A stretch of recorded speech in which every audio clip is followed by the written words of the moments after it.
আমরা প্রত্যেক দিনে আমরা বিভিন্ন জন আমাদের সাথে যোগাযোগ করেন, আমাদের সংগঠক যারা আছেন। এখন পর্যন্ত 100 জন হয়েছেন, আরো বেশি হবেন, 100 জন। তো ওনাদের সাথে যোগাযোগ করেন। তো ওনাদের সাথে যোগাযোগের পর আমরা কথা বলতে থাকি। সেটা দেশের বিভিন্ন প্রান্ত থেকে যুক্ত হন তারা। তো কথা বলার মধ্য দিয়ে আমরা বুঝতে চেষ্টা করি যে আমাদের চিন্তা এবং আমাদের ভবিষ্যৎ পরিকল্পনা মিলছে কিনা। ওই জায়গা থেকে আমরা এনগেজ করতে থাকি। প্রথমে আমাদের 17 জন সংগঠক দিয়ে আমরা শুরু করছিলাম, সেখান থেকে এখন 100-র উপরে আমাদের সংগঠক সংগঠক। যত সংগঠক যত বাড়ছে, সমর্থক বা সদস্যও কি সেরকমই বাড়ছে? আমরা সদস্য, প্রথম দিকে আমরা এই জিনিসটাকে অনেক বেশি কি বলা যায়, একটা চাকনির মতো, মানে আমাদের একটা অভিজ্ঞতা যেহেতু আছে এনসিপির সময়কার। আমি সরাসরি যুক্ত না হইলেও যেহেতু আমার জানার সুযোগ ছিল, বা আমার ঘনিষ্ঠ রাজনৈতিক সহকর্মী, কমরেড, যেটাই বলি না কেন, ওনারা যেহেতু করছে, ফলে যে অভিজ্ঞতার ভিতর দিয়ে গেছে যে যখন আহ, অনেক বেশি মানুষ আসে, তখন দেখা যায় যে চিন্তা এবং একটা কার্যক্রম অথবা নির্দেশনার একটা শৃঙ্খলা থাকে না। তো আমরা চাই যে এটা একটা ডিসিপ্লিন সংগঠক হোক, কোনোভাবে ক্যাডার ভিত্তিক না, কিন্তু ডিসিপ্লিনড হোক। মানে আমাদের ব্যাপারে, মানে অ্যাজ সাচ স্টুডেন্ট ফোর্সের ব্যাপারে যেটা অনেকেরই এক এক ধরনের অভিযোগ যে আমরা ডিসিপ্লিন না। তো ওই শিক্ষা থেকে আমরা বোঝার চেষ্টা করতেছি যে আমরা আসলে ডিসিপ্লিন হইতে চাই, এবং আমরা যাদেরকে সংগঠক হিসেবে নিতে চাচ্ছি তাদের সাথে বোঝাপড়াটা ক্লিয়ার করে নিতে চাচ্ছি। আমরা আসলে কি রাজনীতি করতেছি এটা যাতে ক্লিয়ার থাকে, মানে ডি- আহ, যাতে প্রত্যেক সপ্তাহে রাজনীতিটা একদিকে একবার এইদিকে একবার ওইদিকে না যায়, রাজনীতিটা যাতে স্পষ্ট থাকে। আচ্ছা, হ্যাঁ, এবং আহ, মানে ওটাই। এই ডিসিপ্লিনের স্ট্যান্ডার্ড আপনি কোনটা ধরতেছেন বা কাকে ধরতেছেন যে এটা হচ্ছে ডিসিপ্লিনের স্ট্যান্ডার্ড? বাংলাদেশের ডিসিপ্লিন পলিটিক্যাল পার্টি কোনটা? বাংলাদেশের ডিসিপ্লিন পলিটিক্যাল পার্টি, ডিসিপ্লিন হচ্ছে যে পলিটিক্যাল পার্টি ইটসেলফ ডিসিপ্লিন হইতে পারবে না, হুম। কিন্তু চর্চাটা ডিসিপ্লিন হইতে পারে। এখন ধরেন আপনার প্রত্যেক রাজনৈতিক দলে একটা চর্চার ডিসিপ্লিন আছে, এবং এটা যেটা আমরা স্টুডেন্টরা শুরু করছি, আমাদের অনভিজ্ঞতা ছিল। হুম। আমাদের এক ধরনের আপনার বয়সের কারণে আমাদের এক ধরনের চিন্তার বিশৃঙ্খলাও ছিল যদি বলা যায়। হ্যাঁ, এক হুম। ধরনের অনেকগুলো চিন্তা, অনেক ধরনের হুম। মানুষ আমাদের মুরব্বী মুরব্বী হইতে চাইছেন। হুম। ফলে যেটা হয় আর কি, যে অনেক ধরনের চিন্তার হুম। মানে ঠোকাঠুকি। ওখান থেকে আসলে সঠিকটা বেছে নিয়ে সঠিকটা আমাদের বাস্তবিক প্রেক্ষাপটের সাথে মিলে সঠিক সিদ্ধান্তটা গ্রহণ করা, এই যে ঘটনাটা, এটাই আমি বলতেছি ডিসিপ্লিন। আমি বলতেছি না যে প্যারেড করবে, সকালে ঘুম থেকে উঠে পিটি করবে তারপরে, হ্যাঁ। এটা না। মানে কোনোভাবেই না, মানে কিন্তু আপনার। কিন্তু কিন্তু জনাব আলম, এটা যদি আপনি একটু পরিষ্কার করতেন, আপনি কি মনে করেন বাংলাদেশে যে রাজনৈতিক দলগুলি আছে, ধরেন আওয়ামী লীগ, বিএনপি, জাতীয় পার্টি, জামায়াতে ইসলামী, এরা কি রাজনৈতিকভাবে এদের মধ্যে চর্চায় ডিসিপ্লিনটা আছে? আর আপনি কি মিন করতেছেন যে নতুন যে রাজনৈতিক দলটা হয়েছে অর্থাৎ এনসিপি, তাদের মধ্যে চর্চায় ডিসিপ্লিনটা নাই কারণ বহু জায়গা থেকে আসছে? আপনি কি এরকম বলতে চাচ্ছেন? হ্যাঁ, না, এটা এটা যে ধরেন না আপনার মানে রাজনীতি তো ইভলভিং একটা ফেনোমেনা। হ্যাঁ। আপনি ধরেন না, যখন আওয়ামী লীগ সংগঠিত হয়েছে 1949 সালে, হুম। হুম। তখন ওখানে আপনার অনেক ধরনের মানুষ যুক্ত হয়েছে। মাওলানা হুম। ভাসানীকে সামনে রেখে ওরা, বিশেষ করে যুবলীগ, এর আগে যুবলীগ একটা প্ল্যান ছিল তাদের, হুম। যুবলীগ। এটা মানে অনেক পুরাতন সংগঠন। হুম। 72-এর পরে যেটা যুবলীগ, সেটা তো হচ্ছে শেখ ফ্যামিলির যুবলীগ। বাট এর আগে যে যুবলীগটা, সেটা হচ্ছে অলি আহাদ সাহেব সেখানে ছিলেন। এখন যিনি আছেন রুমিন ফারহানা, ওনার বাবা। তো ওনারা যেটা করার চেষ্টা করছেন, ভাষা আন্দোলন কেন্দ্রিক, মুসলিম লীগের সাথে মিলতেছে না, ওনারা একটা কাজ করলেন। মাওলানা ভাসানী মানে ফেরত আসলেন আসাম থেকে, ওনাকে নিলেন। শেখ মুজিবুর রহমানের মতো যারা কলকাতা ছিলেন, তারা আসলেন। মানে এইভাবে অনেক ধরনের লোক নিয়ে রাজনৈতিক সংগঠন হয়। কিন্তু আমি বলতেছি রাজনৈতিক সংগঠনের চিন্তা শৃঙ্খলাটা গুরুত্বপূর্ণ। চিন্তা শৃঙ্খলা এই জন্য বলতেছি যে আসলে আপনি মানুষকে কি ডেলিভারি দিবেন, কি প্রমিস করতেছেন, আপনারা নিজেরা কি চর্চা করবেন, কি চিন্তার উপরে, আপনারা কি চিন্তার পাঠাতনের উপর আপনারা নিজেরা দাঁড়াবেন, সেটা যদি একটু ডিসিপ্লিনড হয়, তাহলে মানুষ ওকে। হচ্ছে যে মেসেজটা ক্লিয়ার ক্লিয়ার পায় আর কি। আমার মনে হয় যে আহ, আমরা একটু পরবর্তী ইয়াতে যাই, শুধু আমি একটু একটু নোকতা দিয়ে রাখি যে চিন্তার শৃঙ্খলাকে অনেকে আবার শৃঙ্খলিত চিন্তাও বলেন। এখন এই চিন্তার শৃঙ্খলাটা আপনি অল্টারনেটিভসের মধ্যে কি আরোপ করতে চান নাকি আপনারা সবাই মিলে ঠিক করতে চান, মানে এটার মধ্যে থেকে আসলে এই চিন্তার শৃঙ্খলাটা কি আপনি যদি দুই একটা বাক্যে বলেন, মানে নাইলে পুরো আলোচনাটাই অনেক বেশি থিওরিটিক্যাল হয়ে যাবে আর কি, মানে এই চিন্তার শৃঙ্খলাটা আপনি অল্টারনেটিভসের মধ্যে কেমনে দেখতে চান বা কিভাবে দেখতেছেন এটা? আর এটা তো আমি বললাম যে এটা একটা ইভলভিং ফেনোমেনা, সবার সাথে পরামর্শ, সবার একটা অভিজ্ঞতার ভিতর দিয়ে আমরা এমন একটা জায়গায় যেতে চাই যেখানে আমাদের চিন্তা, আমাদের কিন্তু এটার কি তত্ত্ব কোনো কথা। কর্নার স্টোন বা এইরকম কোনো কিছু কি আছে যে এটাকে কেন্দ্র করে ওই সবার সাথে পরামর্শ করে জিনিসটা ইভলভ করতেছে, নাকি আপনারা কেন্দ্রটাও খুঁজতেছেন? না, কেন্দ্র তো হচ্ছে যে আমাদের সাংগঠনিক পরামর্শ, চিন্তা, মানে আমরা যদি আলোচনা করতেছি, যখন আমরা কখনো বলতেছি বিভিন্ন ধরনের কি বলা যায়, পলিটিক্যাল ফিলোসফিক্যাল তর্কগুলো আমরা করতেছি, বোঝার চেষ্টা করতেছি যে বাংলাদেশে আমরা এখন বলতেছি সোশ্যাল ডেমোক্রেসি দরকার। হুম এখন ধরেন আমাদের কথাতে এটা আছে, আমাদের অল্টারনেটিভস এর কথা। হুম এখন সোশ্যাল ডেমোক্রেসি কিন্তু মানে একরৈখিক কিছু না, মনোলিথিক কিছু না। সোশ্যাল ডেমোক্রেসি অনেক ধরনের, হরেক রকমের সোশ্যাল ডেমোক্রেসি আছে। এবং বাংলাদেশের বাজেট যেটা হয়েছে এই অনুযায়ী social democracy is a tough task in Bangladesh. But point হচ্ছে সোশ্যাল ডেমোক্রেসি কোন ধরনের সোশ্যাল ডেমোক্রেসি হবে। আমরা যেহেতু রাজনীতিটা একটু মানে আদর্শিক পজিশনের জায়গা থেকে করতে চাই, সেই জায়গা থেকে আমি বলতেছি যে একটা ডিসিপ্লিন থাকা দরকার, না সেইটা আইডিয়ার ঠিক জায়গা থেকে, আছে, চিন্তার জায়গা কিন্তু থেকে। সেই আদর্শটা মানে আপনি যেটাকে আদর্শ বলতেছেন, মানে পলিটিক্যাল পার্টিগুলি যখন ফর্ম করে তখন তো অবশ্যই যেটাকে আমরা আদর্শ বইলা একটা ডিফাইন করতেছি, ওরকম কোনো না কোনো কিছু একটা ওরা সামনে রাখে। কেউ এটাকে জাতীয়তাবাদ বলে, কেউ এটাকে ধর্ম অনেক সময় একটা আদর্শের জায়গা থেকে একটা কাজ করতে পারে, অনেক সময় অতীত কোনো গৌরবের বিষয়ে একটা আদর্শের কাজ করতে পারে, অনেক সময় বর্ণ আমরা দেখছি পলিটিক্যাল পার্টি ফরমেশনের সময় আদর্শ হতে পারে, অনেক সময় যেটা আপনি সোশ্যাল স্ট্রাকচার বলতেছেন যে বা সোশ্যাল সেফটি নেটও অনেক সময় একটা পলিটিক্যাল পার্টির আদর্শ হতে পারে। তো আপনাদের ক্ষেত্রে আপনারা কি এটা বাছাই করছেন যে এইটা আসলে ৭১, ২৪, সাদা কালো, মুসলমান, হিন্দু, বাঙালি, চাকমা, মানে আছে না, মানে এইটার মধ্যে থেকে এরকম কিছু একটা করছেন কিনা, বা না আমরা সবকিছু সবার সমান? না না না না না, আমি ধরেন আপনার এই ওই ৭১, ৪৭, কোনটা বড় কোনটা ছোট, ২৪, এগুলোর হুম তর্কে আমার আগ্রহী না হতো। হুম ওগুলো মোটামুটি একটা জায়গায় আছে। আমরা যেটা নিয়ে আগ্রহী, আমরা বলি যে আমরা হচ্ছে ইকোনমি প্রশ্নটা নিয়ে আগ্রহী বাংলাদেশে। এখন আমরা হুম ইকোলজির প্রশ্ন নিয়ে আগ্রহী, আমরা ইকুয়ালিটির প্রশ্ন নিয়ে আগ্রহী। এই তিনটা জিনিস আমাদের চোখের সামনে আছে। ওকে ওইটাকে কেন্দ্র করে যত ধরনের চিন্তা আছে সারা দুনিয়াতে, হুম এবং বাংলাদেশের সাথে যে প্রাসঙ্গিক যেটা এবং প্রায়োগিক যেটা মনে হবে সেটাই আমরা করব। এটাইকে আমি বলতেছি একটা ডিসিপ্লিনে নিয়ে আসা। তাহলে আমাদের মেসেজটা ক্লিয়ার হবে, আমাদের সংগঠনে যারা আছেন তারা বুঝতে পারবেন ওনারা কি জন্য কাজ করতেছেন, কজটা কি, কোন কজের জন্য তারা লড়তেছেন, এটাই। ওকে। ইকোনমি, ইকোলজি, ইকুয়ালিটি তিনটা বিষয় আপনারা সামনে রেখে এই বিষয়গুলি নিয়ে আপনি ইভলভ করতেছে সেটা আপনি বলতেছেন। তো আমি আহ, আপনাকে শুধু প্রশ্নটা করে রাখি, আপনি পরে কোনো এক সময় বলেন, কারণ আমরা একটা আলোচনাটা আগাই, যে আসলে আপনি যখন ইকোলজির কথা বলেন তখন বর্তমান অর্থনৈতিক ব্যবস্থা ইকোনমিটাতে টান পড়ে কিনা, যখন আপনি ইকোনমি ইকুয়ালজি দুইটার কথাই চিন্তা করেন তখন আবার ইকুয়ালিটিতে টান পড়ে কিনা, এটার কোনো প্র্যাকটিক্যাল একটা ছক বা কাঠামো আপনার সামনে আসে কিনা। হাওয়েভার আমি একটু আগাই, আপনাকে এই প্রশ্ন আমি একটু করতেই চাই যে অল্টারনেটিভসটা আসলে কিভাবে ফিন্যান্স করা হচ্ছে বা কারা টাকা, এটা কি একটা ক্রাউড ফান্ডিংয়ের মধ্যে হচ্ছে বা এটা কি হইতেছে আসলে? এখানে আসলে খরচ নেই, ধরেন না আমরা এখনো কোনো পাবলিক প্রোগ্রাম করি নাই। আচ্ছা, যখন আমাদের করবেন, দুই যখন কি করবেন হ্যাঁ, যখন করব আমরা, আমাদের চিন্তা হচ্ছে আমাদের সংগঠকরা প্রত্যেক মাসে একটা অনুদান দিতে হয় হুম, সংগঠনকে, নিজেদের আমরা নিজেরা দিই। এবং আমরা চাই যে আমাদের যারা আছেন, পরিচিত যারা আছে তাদের কাছ থেকে নিব, এবং আমরা অলিগার্কদের থেকে কোনো টাকা নিব না। এটা হচ্ছে আমাদের ঘোষিত কথা, সিম্পল, যে অলিগার্কদের আমরা থেকে আপনারা টাকা টাকা নিব নেবেন না? না।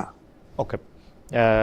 আপনাদের সংগঠকদের কাছ থেকে যে টাকা আপনারা পাবেন, তো সেইটার ক্ষেত্রে প্রশ্নটা হচ্ছে যে যারা আপনাদের টাকা দিবে তারাই সংগঠক হতে পারবে, নাকি যারা সংগঠক হবে তারা টাকা দিবে? না, আপনিও দিতে পারেন যদি চান। আচ্ছা, হ্যাঁ, আমিও কিন্তু দিতে পারবো। বিষয়টা হচ্ছে, হ্যাঁ, হ্যাঁ অবশ্যই, কিন্তু আমি কিন্তু যেভাবে কিন্তু টাকা দিব মানে এটা তো পরিষ্কার লেখা থাকবে, লেখাপড়া থাকবে যে এটা। হ্যাঁ হ্যাঁ হ্যাঁ, হ্যাঁ লেখাপড়া থাকবে। এবং আমরা মানে এটা দুঃখজনক যে আমরা এটা এখনো গোছাইতে পারি নাই। আমাদের এনসিপি আমাদের সাথে যারা ছিল ছেলেরা, ওরাও হুম, করার চেষ্টা করছে। হুম, হ্যাঁ, ওটা বারবার আলোচনায় আসছে, একটা ভালো ফাইন্যান্স পলিসি হুম, যাতে পলিটিক্যাল পার্টির জন্য আসে, সেটা আমরা সেটা কিন্তু সবার মাথায় আছে, সবার হুম, হয়তো কর্মপদ্ধতিতে নাই, এখনো আনতে পারে নাই, সেটা বাস্তবতা, কিন্তু আমাদের সবার মধ্যেই চিন্তাটা আছে। বিশেষ করে আমরা এখন যেহেতু একটা আবার বলতেছি যে আমরা নতুন করে শুরু করতে চাচ্ছি, ফলে আমাদেরকে আরো বেশি ক্ল্যারিটি দরকার, আরো বেশি মানে এক ধরনের অ্যাকাউন্টেবিলিটি দরকার মানুষের কাছে, যে আমরা আসলেই এটা মিন করতেছি যে আমরা পাবলিকের টাকায় ফাইন্যান্সড হব, এবং পাবলিকের প্রতি আমরা রেসপন্সিবল হব, যে ওদের কাছে ওকে, আমরা ফেরত যাব। এবং এই ক্ষেত্রে এখন অনেক ধরনের ডিজিটাল সিস্টেম আছে। আপনি যদি বলেন এই যে কি বলে বিভিন্ন আহ, হুম, এটাকে কি বলে আপনার বিভিন্ন ভাবে এটা করা যায়। ওকে, আপনাকে ধরেন একটা ডিজিটাল আপনাকে পেমেন্ট ইয়াটা হুম, পাঠিয়ে দিলাম যে খালেদ ভাই, আপনি হুম, আমাকে 1,000 টাকা দিছেন, হুম, এই হচ্ছে আপনার রসিদ, হুম। এটা আপনি রাখবেন, আপনি 1 বছর পরে অথবা 6 মাস পরে আপনাকে আমরা রিভিউ দিব যে আপনার টাকা কই খরচ হয়েছে, হ্যাঁ, এবং আমরা কিভাবে এটা খরচ করলাম। আহ, উপদেষ্টা পদ থেকে পদত্যাগ করার পরে পদত্যাগ মানে হ্যাঁ পদত্যাগই তো, আপনি তো উপদেষ্টা পদ থেকে পদটা ছাড়ছেন আসলে, জি তাই না? জি যে জি উপদেষ্টা পদ জি। থেকে পদত্যাগ করার পরে আপনি আহ, আপনি কি করতেছেন, মানে যেটা দিয়ে আপনার লিভিং হয় বা অর্থনৈতিকভাবে আপনার আয় কি দিয়ে হচ্ছে? আমার হচ্ছে যে আমি লেখালেখি করতেছি, অনুবাদ করতাম আমি আহ, এই ইয়ার আগেই, হুম, কি বলে আপনার অভ্যুত্থানের আগেই হুম, হুম, অনুবাদ লেখালেখি, আমি এখন 3টা বইয়ের কাজ করতেছি হুম, আমার নিজেরই, হুম, এবং আমি অনেকগুলো অনুবাদের কাজ সম্পাদনার কাজ করি। হুম, এটা একটা আছে, এই তো। আর ফ্যামিলি আছে আমার, মানে কিছু সঞ্চয় ছিল, হুম। ও এইটা দিয়ে চলে যায় আর কি। ওকে, আপনার যেটাকে মানে কেরিয়ার বা পেশা বলা হয় সেটা তো আপনি রাজনীতিকেই তো আর পেশা বলা যাবে না, কিন্তু আপনি কি যেটা পেশা মানে বা ওই অর্থ অর্থ সমাগমের জন্য যে এটা কাজ করা সেইটার ব্যাপারে কি কিছু ভাবছেন? ভবিষ্যতে কি আপনি কোনো কিছুতে যুক্ত হবেন কনসালটেন্ট হিসাবে, বা অনেকে আমরা দেখতে পাচ্ছি যে না না, আমি এনসিপি লেখালেখিতে থাকবো। আমি লেখালেখিতে থাকবে। লেখালেখি রিসার্চ এর ভিতরে থাকবো। জি, এবং এর ভিতর দিয়ে আমি যতটুকু সম্ভব টাকা উপার্জনের, আমি মনে করি এখানে হিউজ মানে সম্ভাবনা আছে। আমি নিজে থেকে মনে করি, হুম, আমার 2টা বই পাবলিশ হয়েছে আগে, এটা হুম, খুব বেশি টাকা আমার আসে না, হুম, কিন্তু যেই টাকা আপনি ধরেন অনুবাদ করে করা যায়, হুম। লেখালেখি করে করা যায়, তারপর হচ্ছে রিসার্চ এর কাজ করে করা যায়, এবং এটা আমার জন্য আনন্দেরও। আমি এটাই আমি ছিলাম আসলে অভ্যুত্থানের আগে, অনেকে আমার সম্বন্ধে জানেন না। ওকে, আমি অভ্যুত্থানের আগে বেসিক্যালি সারাদিন লাইব্রেরি ওয়ার্কে করতাম, আর হুম, সন্ধ্যা থেকে আসলে ছেলেদের সাথে পলিটিক্যাল আড্ডা দিতাম, ফলে হুম। আমার লাইব্রেরি ওয়ার্কটা আবার আমি কন্টিনিউ করতেছি। এবং আমি আমার রিসার্চের, ওকে, জি। ওকে, ফেয়ার এন্ড আপনি মানে অল্টারনেটিভসটা যেটা আপনি নিয়ে আগাচ্ছেন সেটার ক্ষেত্রে তো আম, মানুষ বা যাদেরকে জনতা বলি আমরা, জনগণ, তারা আপনাদের উপর আস্থা রাখতে হবে। আপনার কাছে কি মনে হয় যে যারা মানুষ আছেন, যারা জুলাই আন্দোলনে আহ, বা নেতৃত্ব দিতে দেখেছেন আপনাদের, আপনার সাবেক সহকর্মীদের, তারা তাদের উপর আস্থা না রেখে আপনার উপর আস্থা বা আপনাদের উপর আস্থা কেন রাখবেন? মানে কেন এনসিপি না করে মানুষ অল্টারনেটিভস করবে? সেটা তো হচ্ছে মানুষের পছন্দের জায়গা, সেটা পলিটিক্যাল কম্পাসের জায়গা থেকেও হইতে পারে। অনেকে হুম, ভাবতে পারেন যে মানে একটা, এটা মনে হয় আদর্শিক অ্যাফিনিটির কারণেই হবে, একটা বড় সড়ো হুম, অংশের জায়গা থেকে। আর এটা হচ্ছে যদি আমরা আসলেই ভালো পলিটিক্যাল কালচার গ্রো করতে পারি, আমরা আসলে ওই সময় সবাই একসাথে বসে যেসব মানে বলছি পলিটিক্যাল কালচার চেঞ্জ হুম, করা দরকার, হুম।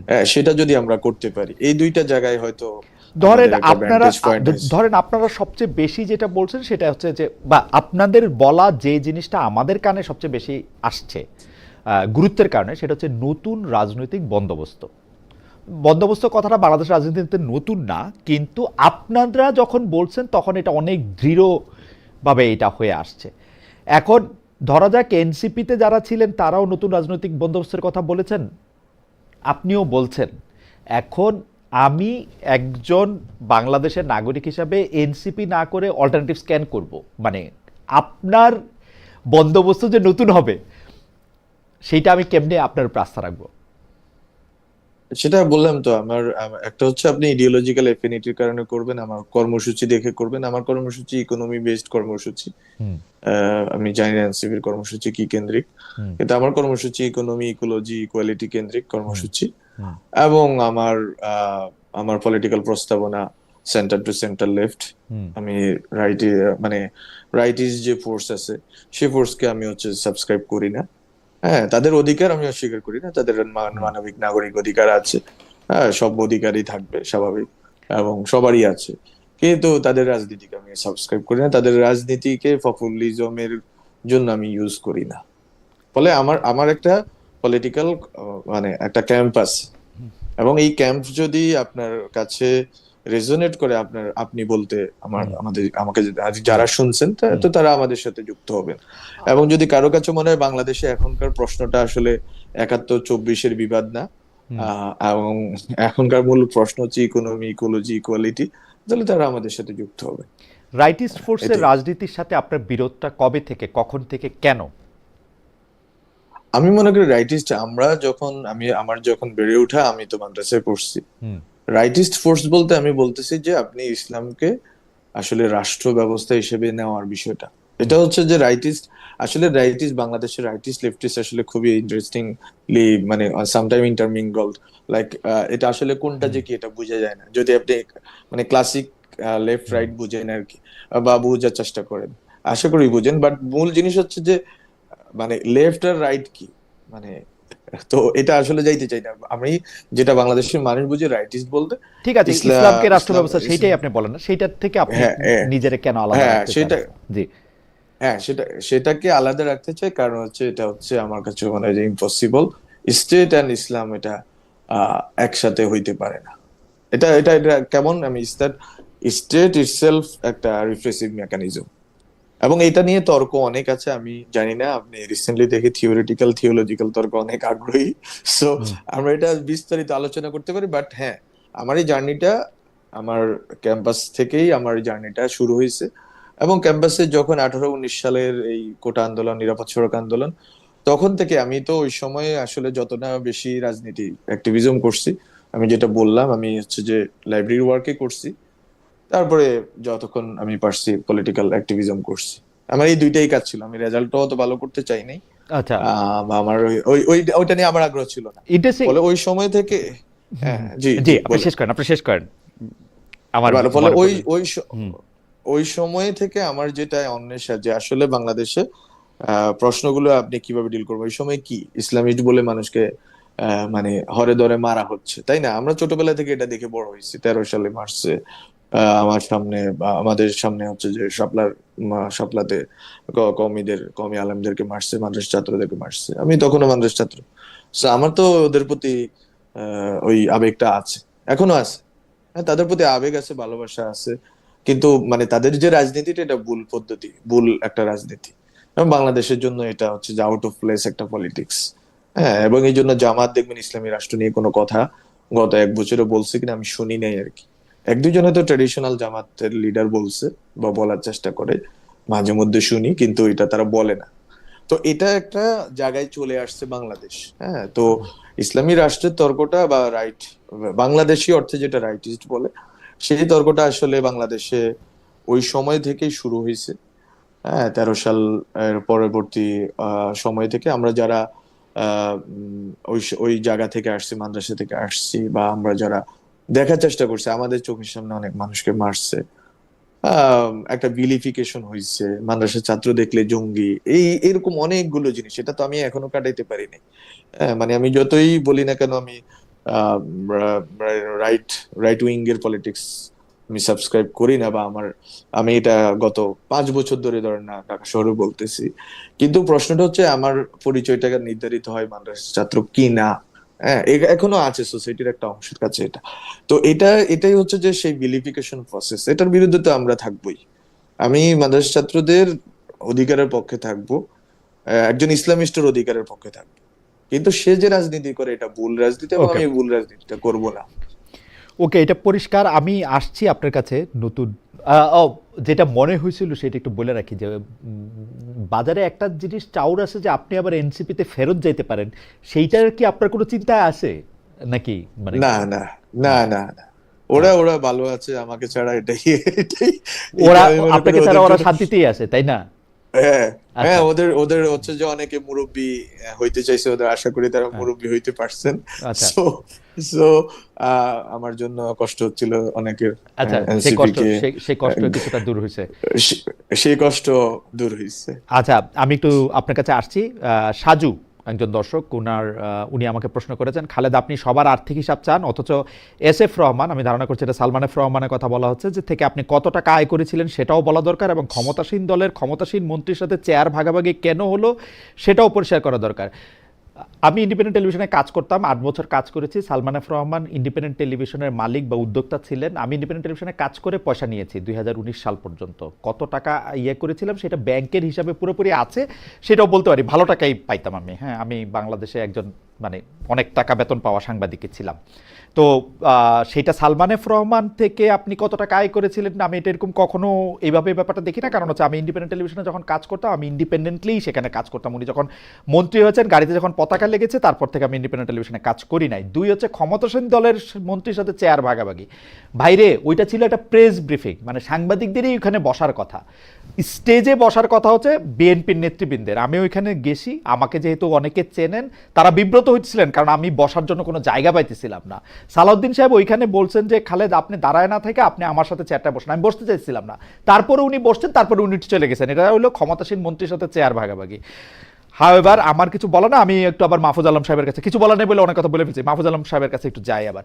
যারা মাহফুজ আলম, আপনার কি মনে হয় যে ধরেন আমরা আপনার সাথে আলোচনা করে অল্টারনেটিভস এবং আপনাকে বুঝতে চাওয়ার প্রেক্ষিতে আমি যদি আপনাকে প্রশ্ন করি যে যখন ২০ বছর পরে বা ১০ বছর পরে, ১৫ বছর পরে, একটু ঠান্ডা হওয়ার পরে, একটু সময়টা যাওয়ার পরে, আর একটু গবেষণার সময় যখন মাহফুজ আলমকে বাংলাদেশের ইতিহাসে কিভাবে ব্যাখ্যা করা হবে, ধরা যাক উনাকে কি বলা হবে উনি জুলাই আন্দোলনের মেটিকুলাস ডিজাইনার, উনাকে কি বলা হবে যে উনি যে দলটা উনার করার কথা ছিল সেই দলটা উনি করেন নাই, বরং ওই দলটার মধ্যে উনি বিভাজন দেখছেন, নাকি বলা হবে যে এই যে আপনি এখন যেটা বললেন যে না আপনি যে আন্দোলনটা নিয়ে আগায় যাচ্ছেন, ইকোনমি, ইকোলজি, ইকুয়ালিটি, আমি যদি ঠিক বলে থাকি, এইটাকে সামনে বা এইটাকে সবার মধ্যে জনপ্রিয় করার একজন।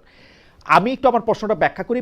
প্রশ্নের প্রথম অংশটা, মেটিকুলাস ডিজাইনার আমি কেন বলতেছি, আমি জুলাই আন্দোলন কিন্তু আমি প্রথম থেকে মানে খুব মনোযোগ দিয়ে লক্ষ্য করতেছিলাম। আমার ধারণা যে আপনিও জানেন যে আমি এটা লক্ষ্য করতেছিলাম, কারণ আমি ৫ জুলাই ২০২৪ কোটা আন্দোলনে প্রথম শো করি, যখনও কোটা আন্দোলনটা আসলে জমে নেয়। তারপরে ১২-তে, ১৯-এ, ২৬-এ সেগুলি আলাদা কথা। কোটা আন্দোলনটাকে আমার কখনোই মানে এইটা এরকম মনে হয় নাই যারা কোটা আন্দোলন করতেছেন, মানে কোটা বিরোধী আন্দোলন করতেছেন তারা, বা বৈষম্য বিরোধী আন্দোলন করতেছেন তারা সরকার পতনের আন্দোলন করতেছেন, এটা আমার কখনো মনে হয় নাই। কিন্তু পরে যখন ঘটনা পরম্পরাগুলি দেখা গেল, তখন মনে হইল যে হ্যাঁ, এইটার মধ্যে সরকার পতনের বীজ নিহিত ছিল। এখন সেই মেটিকুলাস ডিজাইনারটাকে আপনি, মানে এটা ডক্টর মোহাম্মদ ইউনূস বলছে যে সবাই মনে করছে এটা একটা এলোমেলো আন্দোলন, আসলে এই আন্দোলনের পিছনে খুব বড় মাথা ছিল, এই মাথাদের একজন মাহফুজ। আপনি কি এইটা একটু বলবেন কিনা যে আসলে ওই জায়গা থেকে আইসে বর্তমান পর্যন্ত একটু অতীত, বর্তমান, ভবিষ্যৎটা একটু আপনারা যদি একটু বলেন। আমি আসলে অতীত এত চর্বিত চর্বণ হয়ে গেছে এবং এত ডিজাইনার, এত মাস্টারমাইন্ড বের হয়েছে, এখন আসলে এত আর আলোচনা করতে স্বচ্ছন্দ বোধ করি না এসব নিয়ে। But for history, historic record যদি বলতে পারি, দুইটা কথা। এক নম্বর কথা হচ্ছে কোন আন্দোলনই, মানে যে কোনো গণবিপ্লব, গণ আন্দোলন বলি, অভ্যুত্থান বলি, সেটাতে দুইটা ঘটনা হয়।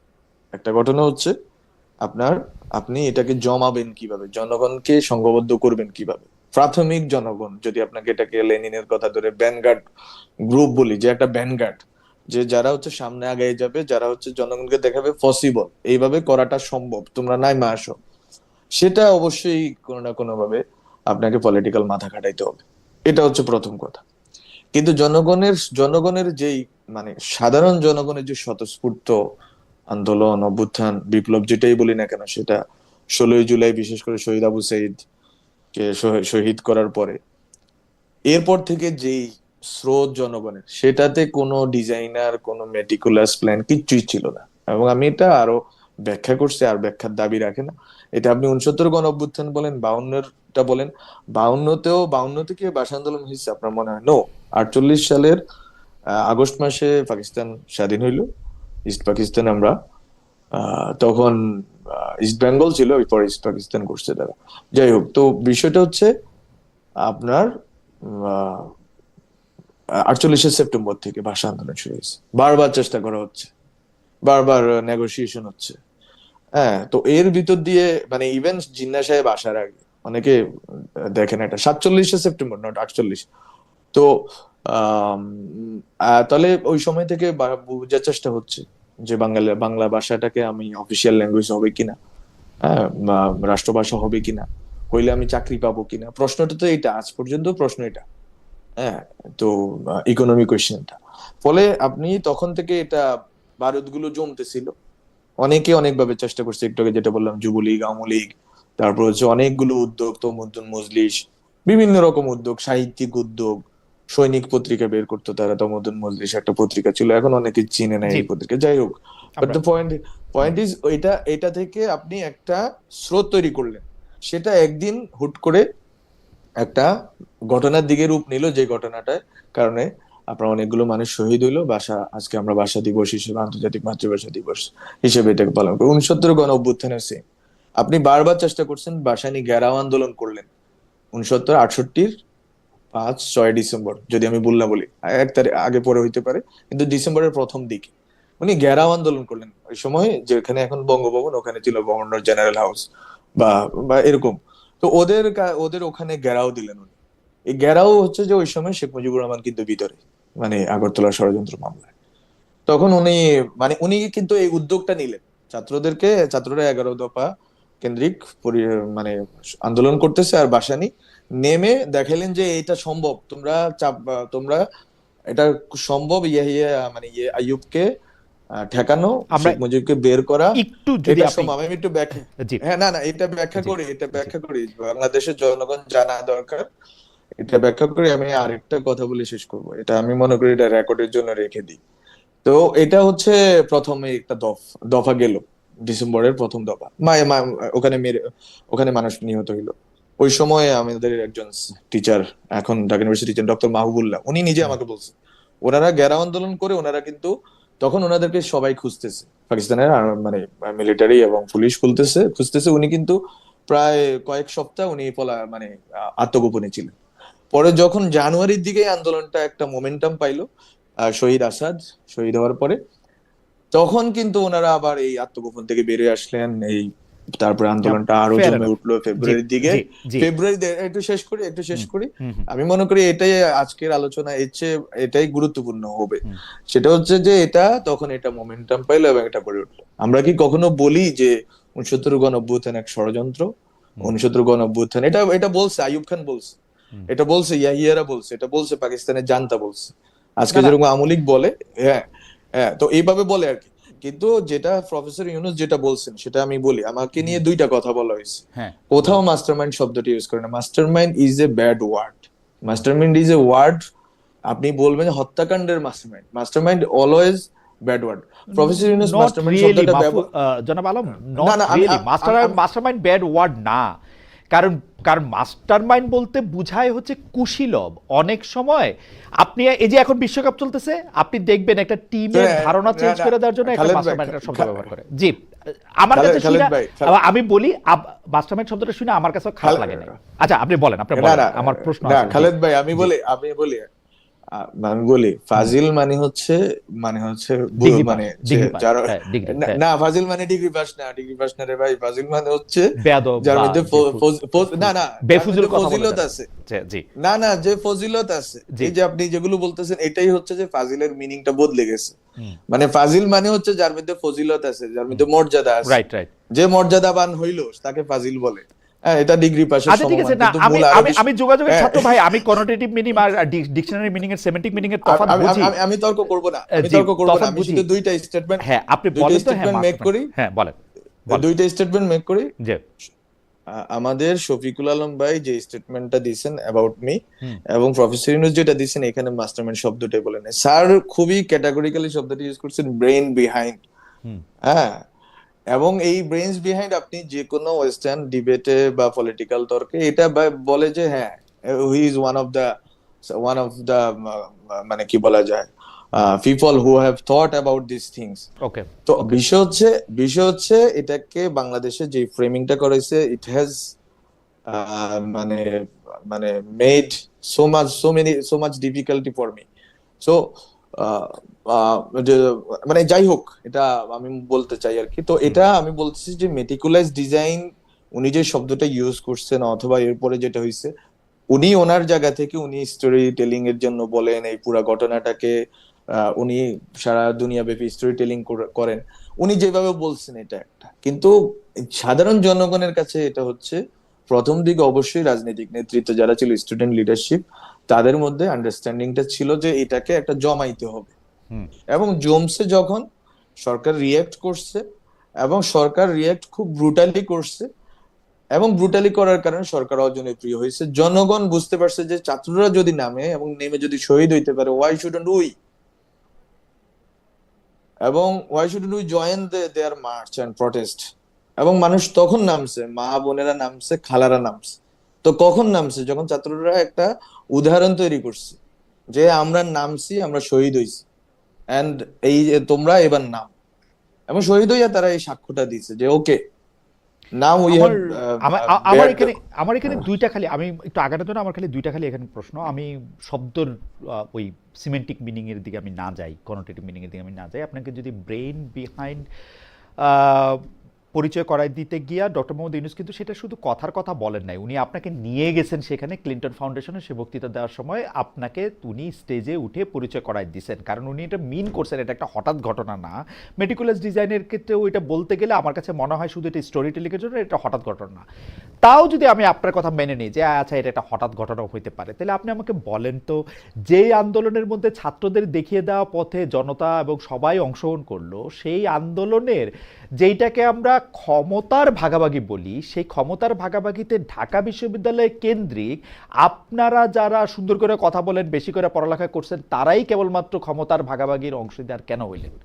মানে সেইটার অংশীদার কেন?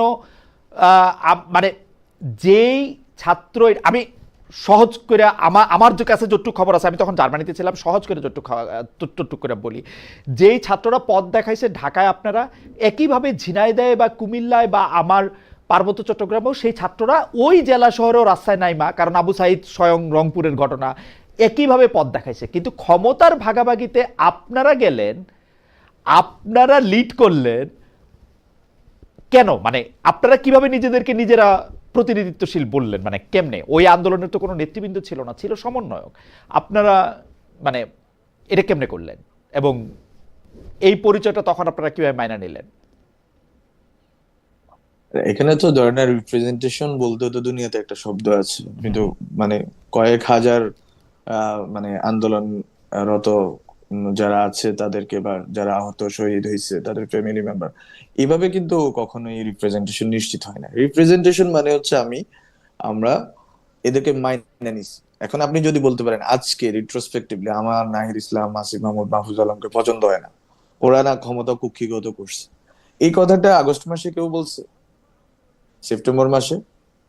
অক্টোবর মাসে? কিন্তু 69 নভেম্বর মাসে? সালের উদাহরণ আপনি দিলেন জনাব আলম, কিন্তু 69 সালে 69 আপনি আপনি আপনি আপনি যাদের কথা আপনি বললেন, যারা লুকায় ছিল পরে বাইরে আসছে, যারা এই কাজ করছে, তারা কেউ গিয়া কি ক্ষমতার, মানে যেটা হচ্ছে ক্ষমতা কাঠামো এবং পুরনো বন্দোবস্তর ক্ষমতার কাঠামোটা মানে তারা সেই ক্ষমতার মধ্যে গিয়ে বসছে তাদের কেউ, বা কখনো বসে? আচ্ছা, আপনাকে একটু বললি, হ্যাঁ 69-এ যখন শেখ মুজিবুর রহমানকে এরা বের করছে স্টুডেন্টরা, কি জন্য? হ্যাঁ। Sheikh Mujib will lead the struggle against Pakistanis. Hmm সেখানে শেখ মুজিবুর রহমান যখন লাহোরে গোল টেবিলে বসলেন, তখনকার পত্রিকাগুলো একটু দেখেন, হুম তখন কিন্তু স্টুডেন্ট লিডাররা অপোজ করছে। যে আপনারে আমরা বের করছি কি আপনার এই গোল টেবিল মিটিং করার জন্য নাকি? হ্যাঁ, শেখ মুজিবের এই স্ট্র্যাটেজি, নির্বাচনী রাজনীতি সফল হয়তো প্রমাণিত হয়েছে, বা এটা এটা আমরা আলোচনা করতে পারি। কিন্তু কথা হচ্ছে স্টুডেন্টরা, আমি তো মনে করি স্টুডেন্ট না, শুধু স্টুডেন্টদের জন্য আরো সংবেদনশীল, আরো আহ, মানে কি বলা যায়, আরো স্টুডেন্ট বা এই জেনারেশনকে কোনো না কোনো ভাবে গাইড করতে চায়, গাইড এবং সাথে সাথে হচ্ছে যে মানে এলিভেট করতে চায়, এরকম আরো লোককে এখানে নিয়ে আসা দরকার ছিল। মানে ক্ষমতা তো মানে স্টুডেন্টদের ক্ষমতা, গাইড করতে চায় নাকি? মানে মানে কাদের নিয়ে আসা আমি দরকার ছিল? বললাম আমি বললাম যে এইটা, আপনি ধরেন না, এই আফরাইজিংটা তো স্টুডেন্ট লেড আফরাইজিং, হ্যাঁ, পিপল ওয়ার হ্যাঁ, দেয়ার বাট হ্যাঁ। Led led by students. Okay. তাহলে স্টুডেন্টরা ক্ষমতার যদি ভাগীদার হয়, এবং ভাগীদার হওয়াটাকে যদি আপামর জনগণ মেনে নেয়, প্রশ্ন না করে, আপনি আজকে রেট্রোস্পেক্টিভলি প্রশ্ন করতে, আমরা শেখ মুজিবের প্রশ্ন করি, কিন্তু শেখ মুজিব 1971 সালের 72 সালের যখন ঢাকা শহরে নামছে, কোন বাপের বেটা তাকে প্রশ্ন করছে? করে নাই না তো। না, সেটা তো এখন আপনি বাপের বেটাত্ব আনতেছেন, কিন্তু এই বাপের বেটাত্ব তো আরেক কথা হইলো। বাপের বেটাত্ব তো এক কথা হইলো, কারণ প্রশ্ন কে করবে? আমি তখন আপনাদের সমর্থন করি, আরেকজন আপনাকে যে সমর্থন করে, পুরা বাংলাদেশ হ্যাঁ, আপনাদের হ্যাঁ, সমর্থন করতেছে। না না, আপনাদের মনে এটাই থাকবে যে এটাই ইমরানের সরকারের কথাই কিন্তু বাংলাদেশে এই সব বাতি টাতি বন্ধ হয়ে গেছিল। সেইটা তো একটা না, মোমেন্ট। সেটা ইমরানের। সেইটা তো হ্যাঁ, মোমেন্ট। হ্যাঁ, হ্যাঁ, সেটা তো একটা মোমেন্ট হ্যাঁ, না। আপনি ইমরানের সরকারের হ্যাঁ। কথা, আপনি যদি ওই যে পত্রপত্রিকার কথা বললেন, তো আপনি পত্রপত্রিকা দেখেন, বাতি বন্ধ করে দিছিল না, আমার বাংলাদেশের সব আমার জায়গায়। আমার মনে আছে, বাংলাদেশের সব আমার জায়গায় মনে বাতি আছে বন্ধ করে ওইটা। দিছিল ইমরানের সরকারের কথায়। ওই সব বাতি জায়গায় বলতে ওই অনেক বাতি জায়গায়। আমলিক ওই হ্যাঁ। বাতি শেখ হাসিনার নির্দেশে ইমরানের সরকারের মুখশ্রিত বয়ানে তারপরে বাতি আমলিক বন্ধ ইমরানের করছে। ওকে, সরকার। সেটা আমরা, না না, সেটা ওকে, আমরা মানুষও, এই তর্কে সেটা না আপনি যাই খালি খালেদ শেখ ভাই। হাসিনা বললে অর্ধেক বলবেন, অনেক মানুষও করছিল, আসলে একটা মোমেন্ট হয়। আচ্ছা, আমি, অর্ধেকটা মানেন। হ্যাঁ, হ্যাঁ, আমরা আগাই। অর্ধেকটা না, বলি নাই, আমি কিন্তু আমি বললাম আমি যে বলছি যে শেখ হাসিনার নির্দেশে যেমন বাতি বন্ধ করা হয়েছিল, কিছু কিছু মানুষ এমনিও বন্ধ করছে, যারা ইমরানের সরকারের পরে অনেক শত্রুতে পরিণত হয়েছে। ইমরানের সরকারের অনেক, হইতে কিন্তু একটা পারে, হইতে মোমেন্ট, পারে একটা খুবই। আপনি আমাকে বলেন, আপনি হ্যাঁ, যদি এখন বলেন যে ওই সময় কে বাপের বেটাত্ব, তইলে ওই বাপের বেটাত্ব দেখালে এটা তো আর শেখ মুজিবের কথা গায় ব্যাপারে, না, কথা আগায় না। শেখ মুজিবের ব্যাপারে, না না, আপনি জুলাইয়ের ব্যাপারেও বলছেন যে ওই সময় কে বলছে না, যে এটা। জুলাইয়ের ব্যাপারে আমি বাপের বেটা শব্দটি ইউজ করি না, শেখ মুজিবের ব্যাপারে বলছি, এটা ইচ্ছা করে বলছি। কারণ ইচ্ছা করে বলছি এই জন্য, শেখ মুজিবুর রহমান উনি হচ্ছে যে আনডিসপিউটেড লিডার ছিলেন এই হ্যাঁ। ইস্ট বেঙ্গলের, ইস্টার্ন বেঙ্গল, হুম, এবং উনি 71-এর পরেও ছিলেন। হুম।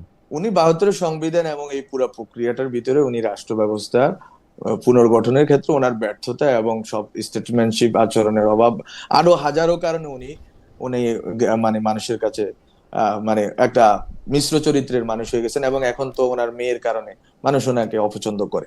কিন্তু বিষয়টা হচ্ছে কি, আপনি যখন একটা ইতিহাসে বসেন, আমি কেন এটা বলতেছি, আপনি শব্দে পড়ে থাকেন না, আপনি যদি আগান, যেটা হচ্ছে আমি কেন কথাটা বলছি, যে লেজিটিমেসি যেটা, আপনি যদি ওই গভর্নমেন্টে স্টুডেন্টরা না হয়তো অনেক, আমি আপনাকে শুধু একটা কথা বলি, ওই সময়ে একটা পরিস্থিতি এরকম ছিল যে লেজিটিমেসি ক্রাইসিসে পড়তে হইতো গভর্নমেন্ট। ওকে। হ্যাঁ, আপনি আপনি আচ্ছা ঠিক আছে, আমি শব্দে না আটকাইলাম। আসেন লেজিটিমেসি ক্রাইসিসটা নিয়ে যদি একটু অল্প একটু যদি চর্চা করি, যে আপনাদের কাছে মনে হইল যে এই একটা বিপ্লব করে একটা দেশের প্রধানমন্ত্রীকে আরেকটা দেশে হেলিকপ্টারে করে পাঠায় দেওয়ার পর ওই দেশে, আমরা পাঠাই দিই নাই, উনিই পালাই গেছে। আচ্ছা, হুম। পালায় যাওয়ার পরে যে দেশে সরকার নেই, তখন আপনার কাছে মনে হইলো যে এই দেশের আসলে লেজিটিমেসিটা এমনভাবে রাখতে হবে যে ওই প্রেসিডেন্টের কাছে গিয়ে আপনাদের শপথ নিতে হবে, একটা তত্ত্বাবধায়ক বা অন্তর্বর্তী সরকারের কাঠামো সংবিধানের মধ্যে খুঁজে বাইর করতে হবে, ওই বিচার বিভাগের 106 রে ধইরা ওইভাবে ওটা লেজিটিমেট করতে হবে। ওইটা কেন মনে হইলো, মানে ওইটা কেন মাথায় আসলো? ওইটা মনে হয়নি রে ভাই, মানে হুম, বিষয়টা হচ্ছে যে যেটা ঘটছে সেটা, আর যেটা ঘটতে পারতো সেটা নিয়ে যদি আমরা আলোচনা করি, আলোচনা রাত শেষ হয়ে যাবে, আমার এখানে হুম, রাত, আপনার ওখানে দিন। হুম। সো আচ্ছা। বিষয় হচ্ছে বিষয় হচ্ছে আপনার, আমার 5 তারিখ 6 তারিখ জিনিসটা কি, 5 তারিখ বিকালে সন্ধ্যায়ও যখন চ্যানেল 24 গিয়ে ছাত্ররা, ইনক্লুডিং মি, হুম, যখন আমরা কথা বলতেছি, এট দ্যাট টাইমও আমরা ভাবছি যে শহীদ মিনারে, ওই সময় অলরেডি শাহবাগ শহীদ মিনারে আমাদের প্ল্যান যে শহীদ মিনার থেকে সরকার গঠন করা হবে, শহীদ মিনার থেকে সরকারের শপথ হবে। আমি আপনাকে, আমি ফ্যাক্ট বলতেছি, ওকে। এবং আমার যারা যারা হুম, আছে, যারা হুম, সহকর্মী আছেন, বেঁচে আছেন, ওরা আল্লাহ রহমতে, হুম, ওদেরকেও জিজ্ঞাসা করতে পারে। হুম, 6th August সেম আইডিয়া, হুম, 7th August সেম আইডিয়া, 8 আগস্টে প্রফেসর ইউনূস যখন আসছেন তখনও পরিকল্পনা এটা ছিল যে শহীদ মিনারে উনি যাবেন, উনি জনগণের মধ্যে থেকে শপথ গ্রহণ করবেন। ওকে। আমি এটা বলতেছি।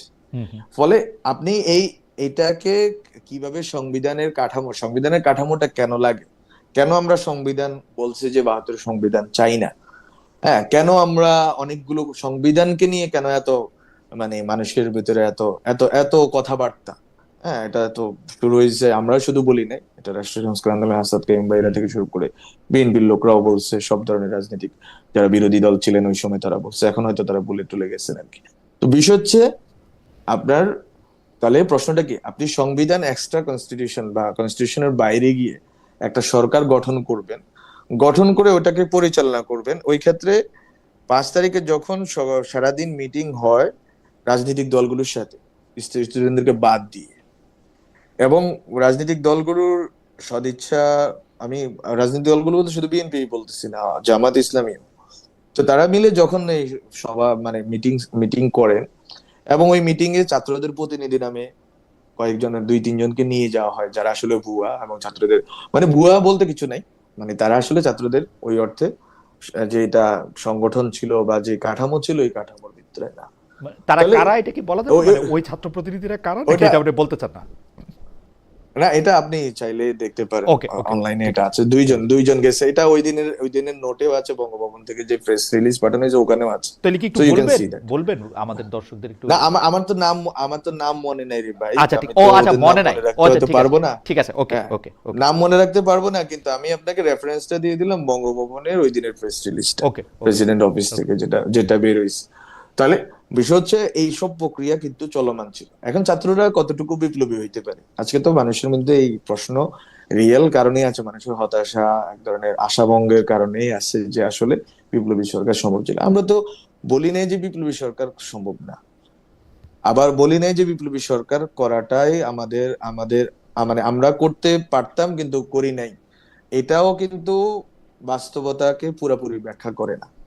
কেন বলি এটা, এতটা জটিল একটা পর্ব এই 5 আগস্ট থেকে 8 আগস্ট পর্যন্ত, এটা যে যতভাবে বলুক, আমি মনে করি যে প্রত্যেকটাই কোনো না কোনো সত্যকে ধারণ করবে, অনেকগুলো সত্য মিলে এটা নিয়ে একদিন কথা হবে। আজকে হয়তো আমি ডেফিনেটলি, বলতেছি, আরেকজন ডেফিনেটলি। বলবে, তখন হচ্ছে এটা একটা একটা পুরা সত্যটা চিত্রটা আপনি পাবেন। কিন্তু আমাদের স্টুডেন্টদের জায়গা থেকে যদি আপনি শুনতে চান, আমরা আসলেই চাইছি একটা পরিবর্তন সরকার, এই সংবিধানের কাঠামোর ভিতরে যাতে আমরা না ঢুকি সেটা আমরা চাইছি। ওকে। হ্যাঁ, তারপরে? আমরা তারপরে? স্টুডেন্টরা চাইছি। তারপরে এটা একটু বলেন যদি। তারপরে জি। তারপরে হচ্ছে যে আপনাকে বলি বাংলাদেশের অবস্থা 5 আগস্ট থেকে 8 আগস্ট আপনি যদি ওই সময় দেশে থাকতেন দেখতেন, তখন প্রশ্নটা হয়ে গেছে, that quote unquote stability and piece.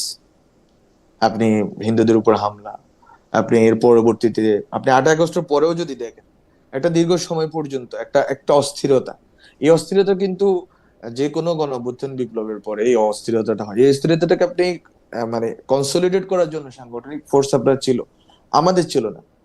আমাদের পুরা বাংলাদেশে যে বিপ্লবী ফোর্স থাকা দরকার, যাদেরকে দিয়ে আপনি কনসলিডেট করবেন পাওয়ার, এবং পাওয়ার কনসলিডেট করে একটা সরকারকে আপনি নিয়ে আসবেন, যে সরকার খুব দ্রুততার সময়ে কিছু সংস্কার, কিছু গুরুত্বপূর্ণ পরিবর্তন, রাষ্ট্রীয় প্রতিষ্ঠানগুলো পরিবর্তন করে নির্বাচন দিবে। সেই প্রাতিষ্ঠানিক সাংগঠনিক কাঠামো আমাদের ছিল না। আমাদের ছিল lakh lakh millions of people যারা হাসিনাকে পতন করতে চাইছে, কিন্তু তাদেরকে দিয়ে আপনি এই পুরা ঘটনাটা, একটা বিপ্লবী সরকার গঠন করে এটাকে সাস্টেইন করাবেন, সেটা তো আমরা পরেও পারি। যদি প্রফেসর ইউনূসের গভর্নমেন্টের, আমাদের গভর্নমেন্টের যদি আপনি ব্যর্থতার যদি একটা কারণ যদি কেউ শুনতে চায়, আমি বলবো এটা হচ্ছে পলিটিক্যাল কমিউনিকেশন ডিসঅর্ডার। যে আমরা আমরা কমিউনিকেশন করতেছি কার সাথে, আমরা 8 আগস্ট, যদি 8 আগস্টের পরে আমরা গভর্নমেন্টে, আমি তো গভর্নমেন্টে ঢুকছি 28 আগস্টে, আমি স্যারের সাথে হুম। আমি ছিলাম হচ্ছে অ্যাজ স্পেশাল বিশেষ অ্যাসিস্ট্যান্ট, আই হ্যাড টু বিশেষজ্ঞ ডিল উইথ হিসেবে। মেনি হ্যাঁ। পলিটিক্যালি, হুম। হ্যাঁ, পলিটিক্যাল ইস্যুস। তখন আমরা কিন্তু কল দিতাম বিএনপি নেতাকে, আমাদের তো কোনো নেতা নেই রে ভাই, আমাদের তো আছে সাধারণ জনগণ। সাধারণ জনগণ তো বিএনপিও করছে, জামাতও করছে, কেউ আওয়ামী লীগ ফ্যামিলিরও ছিল, কেউ হচ্ছে বিভিন্ন ধরনের মানুষ। সেটা এক এক এক এক এক শিলা মানুষ না, মনোলিথিক না তারা, একটা চিন্তা না, একটা কাঠামোবদ্ধ কিছু না, তারা তো 10 ধরনের। যখন শ্রমিক অঞ্চলে অনেকগুলো ভায়োলেন্স এবং আপনার অস্থিরতা তৈরি হয়েছে, এবং সরকারকে তো এগুলো মানে মোকাবেলা করতে হবে, কারণ আমাদের শ্রমিকদেরকে টিকাইতে হবে, শ্রমিক প্রতিষ্ঠানগুলো টিকাইতে হবে, গার্মেন্টস এটাকে ঠিক করতে হবে, যেটা জনাব একটা আলম, আমার কাছে মনে হয় যে এই পর্যন্ত আমি যত ব্যাখ্যা শুনছি, আপনার ব্যাখ্যাটা আমার কাছে মনে হয়েছে যে আপনি সেই সময়কার একটা প্রকৃত চিত্র বা আমি একটা দেখতে পাইলাম চোখের সামনে। কারণ 5, 6, 7, 8 তারিখে কারণ কেন বিপ্লবী সরকার না হয়ে একটা কাঠামোবাদী বা সাংবিধানিক কাঠামোর একটা সরকারের দরকার হয়েছিল সেটা আমার কাছে খুবই।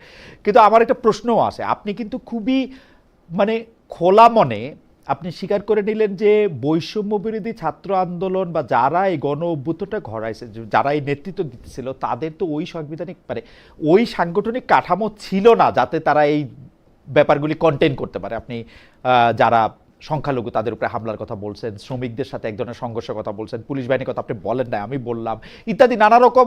কিন্তু কোনো অসুবিধা নেই, পুলিশ হ্যাঁ, পুলিশ বাহিনীর কথা আমরাই বলছি, এবং জি, আমরা পুলিশ বাহিনী হ্যাঁ, যে মানে মানে 54 সদস্য, আমি বলি জি, ফর ফর জি, রেকর্ড, 54 জন পুলিশ সদস্য যারা শহীদ হয়েছেন, যারা বা হুম। মারা গেছেন, যেটাই বলেন না কেন বাংলাদেশে যে ভাষা ইউজ করেন, বিষয় হচ্ছে তাদের পরিবারকে সরকার থেকে অর্থ সরবরাহ করা হয়েছে, এটা আমরা নিজেরা করছি। আমি নিজে অ্যাবসলিউটলি। আইজিপির সাথে, তো হ্যাঁ, জি, তো আমরা তালিকাও করছি, আমরা তাদেরকে অ্যাজ নাগরিক হিসেবে তাদের পরিবারের জন্য সহযোগিতা করছি। তো তো এখন বিষয় হচ্ছে যে যে কোনো ভায়োলেন্সে ভায়োলেন্স, এখন এই ভায়োলেন্সটাকে আপনি আসলে কোনটা কম কোনটা বেশি এসব দিয়ে না, আসলে না, আপনি আমি বিচার আমি করবেন বেশি না, কমের যাই হোক জায়গায় সেটা আসছি আমরা না সেটা না। আপনি একদম যেরকম পরিস্থিতি ব্যাখ্যা করলেন, আমি আসলে দেশের বাইরে থাকলেও তখন আমি জার্মানিতে, কিন্তু আমি 5, 6, 7, 8 এই 4 দিন আমি ছুটি বাতিল করে আবার কর্মক্ষেত্রে আসছিলাম, মানে ডয়েচে ভেলেতে। তো সেই 5, 6, 7, 8 তারিখে আমাকে খেয়াল করতে হয়েছে।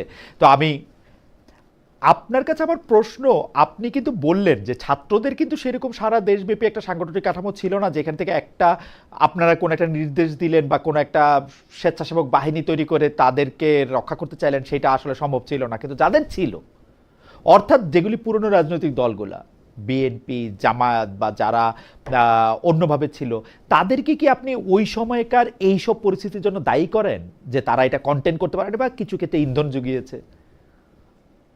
হ্যাঁ, না আমি হচ্ছে যে এইভাবে মানে জেনারেলাইজেশন করব না। হুম, সেটা তো হচ্ছে যে মানে আপনার মুক্তিযুদ্ধের পরেও তো বাংলাদেশে হিউজ পরিমাণ মব ভায়োলেন্স, এবং মব ভায়োলেন্স না শুধু আজকে যে অর্থে মব ভায়োলেন্স বলে, এটা আপনি 72 সালের পত্রিকায় পড়লে এটাকে কম মনে হবে। হুম, হুম, হ্যাঁ, এগুলো আমরা বলতে চাই না, কারণ আমরা হচ্ছে যে আমরা মানে এগুলো হচ্ছে যে ইতিহাসের পিছনে, ইতিহাসের পিঠিয়ে ইতিহাসকে বয়ানের বিরুদ্ধে বয়ানের যুদ্ধ করে আসলে কত দূর অগ্রসর হওয়া যায়, সাধারণ মানুষ দেখছে স্টুডেন্টরা কত দূর কি করছে। তো যাই হোক, এটা শুধু মিডিয়া ন্যারেটিভ দিয়ে সবকিছু কম ম্যানিপুলেট করতে পারলে হাসিনা আজকেও ক্ষমতায় থাকতো। তো মিডিয়া যারা চেষ্টা করতেছে, এই চেষ্টা আসলে ফলপ্রসূ হবে না। সাধারণ ছাত্ররা কিন্তু ঘরের ভিতরে আছে, যেই মা জন্ম দিছে ওই মায়ের সাথে আছে, যেই বাবা জন্ম দিছে ওই বাবার সাথে আছে, যে চাচা দেখছে ওরে দেখছে এতদিন ধরে ওর সাথে আছে। ফলে ছাত্রদের বিরুদ্ধে আপনারা হচ্ছে যে অনেকগুলো ন্যারেটিভ সেট করবেন আর সাধারণ জনগণ এটা বিশ্বাস করবে, এটা সম্ভব না। তো যাই হোক, সেটা করুক, কিন্তু বললাম যেটা যে 72-এর পরে এই ঘটনাগুলো ঘটছে, এটাকে কন্টেইন করার যে প্রশ্নটা হচ্ছে কন্টেইন তো সাধারণ জনগণ করছে। আপনি যদি জানার চেষ্টা করেন, আমি মনে করি ওই সময় জিনিসগুলো ডকুমেন্টেড হওয়া দরকার ছিল, আমি জানি না কেউ করছে কিনা। ডাকাত আসবে, আসবে, হুম। বা বিভিন্ন রকম অনেক ধরনের গুজব সত্য মিলিয়ে যেই অবস্থা তৈরি হয়েছে, বন্যার পরিস্থিতি তৈরি হয়েছে, একবারে 2 সপ্তাহ করে তো বন্যা হয়েছে বাংলাদেশে। হুম। এর আগে মানে আপনারা দেখছেন যে প্রত্যেকটা মন্দিরে মন্দিরে ইসলামী আন্দোলন, কমির আলেমরা, আমি ওদের কথা বলতেছি, সাধারণ সবাই করছে, কিন্তু ওদের কথা এই জন্যই বললাম যে ওদের ভিতরে এই সংবেদনশীলতা জুলাই তৈরি করতে।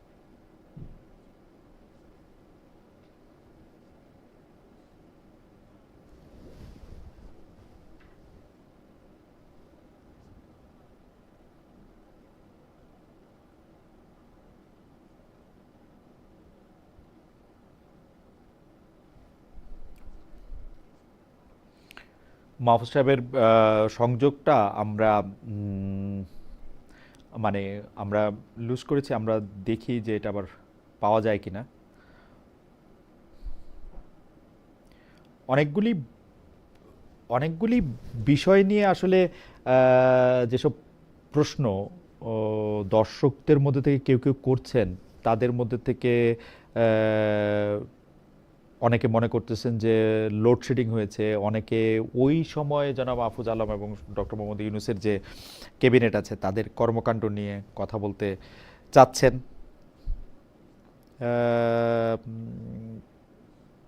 জনাব মোহাম্মদ আসাদুজ্জামান মাসুম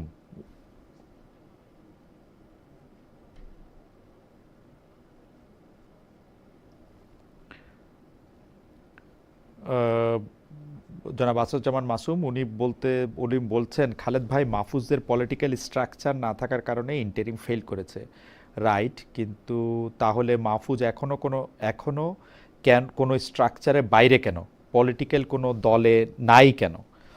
ইন্টারেস্টিং। জালাল আহমেদ উনি প্রশ্ন করেছেন জনাব মাহফুজ আপনি কি কিচেন ক্যাবিনেটের সদস্য ছিলেন? কিচেন ক্যাবিনেট নিয়ে আমি আসলে প্রশ্নটা করব, দেখা যাক জনাব মাহফুজকে আবার পাওয়া যায় কিনা। জনাব মাহফুজের যেটাকে বলে হচ্ছে সংযোগটা আবার পাওয়া গেলে আমরা এটাতে দেখছি যেটা কি করা যায়। যারা মাহফুজ আপনি বলতেছিলেন আমরা আপনাকে হারিয়ে ফেলছিলাম, তো আপনি বলতেছিলেন এর মধ্যে আপনি যখন ছিলেন না তখন দুজন দর্শকের দুটো মন্তব্য আমি একটু পড়ে শোনাইছি। একটা হচ্ছে যে পাওয়ার স্ট্রাকচার নিয়ে প্রশ্ন করেছেন যে আপনি পাওয়ার স্ট্রাকচারের বাইরে, মানে প্রশ্নটা আপনি শুনতে পাচ্ছেন নিশ্চয়ই। মন্তব্যটা হচ্ছে এরকম, মাহফুজের পলিটিক্যাল স্ট্রাকচার না থাকার কারণে ইন্টারিম ফেল করেছে, যেটা উনি বলছেন জনাব আসাদুজ্জামান মাসুম, রাইট, কিন্তু তাহলে মাহফুজ এখনও কেন স্ট্রাকচারের বাইরে, এখনও কোনো স্ট্রাকচারের বাইরে কেন, পলিটিক্যাল কোনো দলে কেন নাই? এইটা হচ্ছে ওনার প্রশ্ন। আরেকটা প্রশ্ন হচ্ছে যে সেটা কিচেন ক্যাবিনেটের প্রশ্ন, সেটা আমি পরে করব, আপনি কন্টিনিউ করেন আপনি যেটা বলতেছিলেন যে সেই সময়কার অবস্থা বলতে গিয়ে। না, আমি বলতেছিলাম যে সেই সময় মানুষের মধ্যে যেই আপনি স্পন্টেনিটি দেখছেন, হুম। হ্যাঁ, এবং মানুষের মধ্যে যে দেশ প্রেমটা দেখছেন, আমি জানি না এটা কেউ কভার করছে কিনা, আমি জানি না যে এটা আসলে ডকুমেন্টেশন করে এটাকে অনুভব করা যাবে কিনা। আমি অনুভব করতে পারছি যে মানুষ নিজেরা রাস্তাঘাটে পাহারা দিছে, গান বাজনা করে পুরা ঢাকা শহর, মফস্বল শহরগুলো নিরাপত্তা নিশ্চিত করছে, গ্রামে গঞ্জে পর্যন্ত হিন্দুদের মন্দির রক্ষা করছে। আপনার বন্যা হওয়ার পরে সাধারণ মানুষ আমি নিজে দেখছি এটা টিএসসি তে, যে যে মাটির ব্যাংক ভেঙে এসে টাকা দিয়ে গেছে। না জনাব আলম, আমি যে জায়গাটা কথা হ্যাঁ, বলছিলাম যে এগুলি আমি একদমই অস্বীকার করব না, কারণ আমি দেখছি যে ধরেন উত্তরা থেকে মতিঝিল পর্যন্ত সারা ঢাকা শহরে বিভিন্ন ফ্ল্যাট বা অ্যাপার্টমেন্ট পাহারা দেওয়ার ঘটনা যেরকম হয়েছে, গ্রামে গঞ্জে এরকম হয়েছে। আমার কথা হলো যেই কর্মগুলি ঘটছে সেইগুলি কন্টেন্ট কেন করা যায় না? মানে 1971 সালে বা 72 সালে ঘটছে, বা 72 সালে পরবর্তী সময় ঘটছে বইলা কি আর আমি এইটা কেন না ঘটছে না সেটা না দেখতে না চাবো না? না না মানে এবং না না, আরো একটা প্রশ্নে আসে না। জিনিস আমি বলি যে আমি কিন্তু খুব মনে করি যে আমাদের জেনারেশন খুব মনে করে যে আগের জেনারেশন খুব ভালো ছিল, এই জেনারেশন, কিন্তু আমি এর উল্টাটা মনে করি। অনেক ক্ষেত্রে যোগাযোগ ব্যবস্থার একটা সাংঘাতিক ইয়ে দাঁড়ানোর ফলে মানুষের অনেক সচেতনতাও বাড়ছে। এখন মানুষকে পিটায় মাইরা ফেলবে, অন্যজনের ঘরে গিয়ে আগুন দিয়ে দিবে, পুলিশ অফিসারকে মাইরা ফেলবে, থানায় গিয়ে আগুন দিয়ে দিবে, এইটা মানে এবং যেটাকে আমরা জয়লাভ বলতেছি সেটা লাভ করার পরে ওইটা কেন ঘটলো বলে আপনার মনে হয়? আমি তো বললাম সেটা তো আপনি দেখতেছেন একটা ছোট অংশ, আচ্ছা। আপনি বড় অংশটা দেখতেছেন না। আমি আপনাকে একটা কথা বলি, সেপ্টেম্বর অনওয়ার্ড, আপনি সেপ্টেম্বর 2024 অনওয়ার্ড আপনি হচ্ছে যে ভায়োলেন্স এগেইনস্ট মাইনরিটি আপনি দেখাইতে পারবেন না ওই অর্থে, খুবই র্যান্ডম।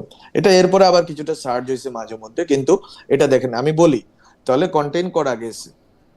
প্রশ্নটা হচ্ছে কন্টেইন করা গেছে, এবং কন্টেইন করছে, কিন্তু ওই সময় পুলিশ ছিল না, ওই সময় অন্যান্য ফোর্স কিন্তু আমাদেরকে অতটুকু সহযোগিতা করছে কিনা আমি আমি জানি না, কিন্তু ওই সময় সাধারণ জনগণ সহযোগিতা করছে, এই অভ্যুত্থানের পক্ষের লোকেরা সহযোগিতা করছে two অ্যাফিজ and to control the situation.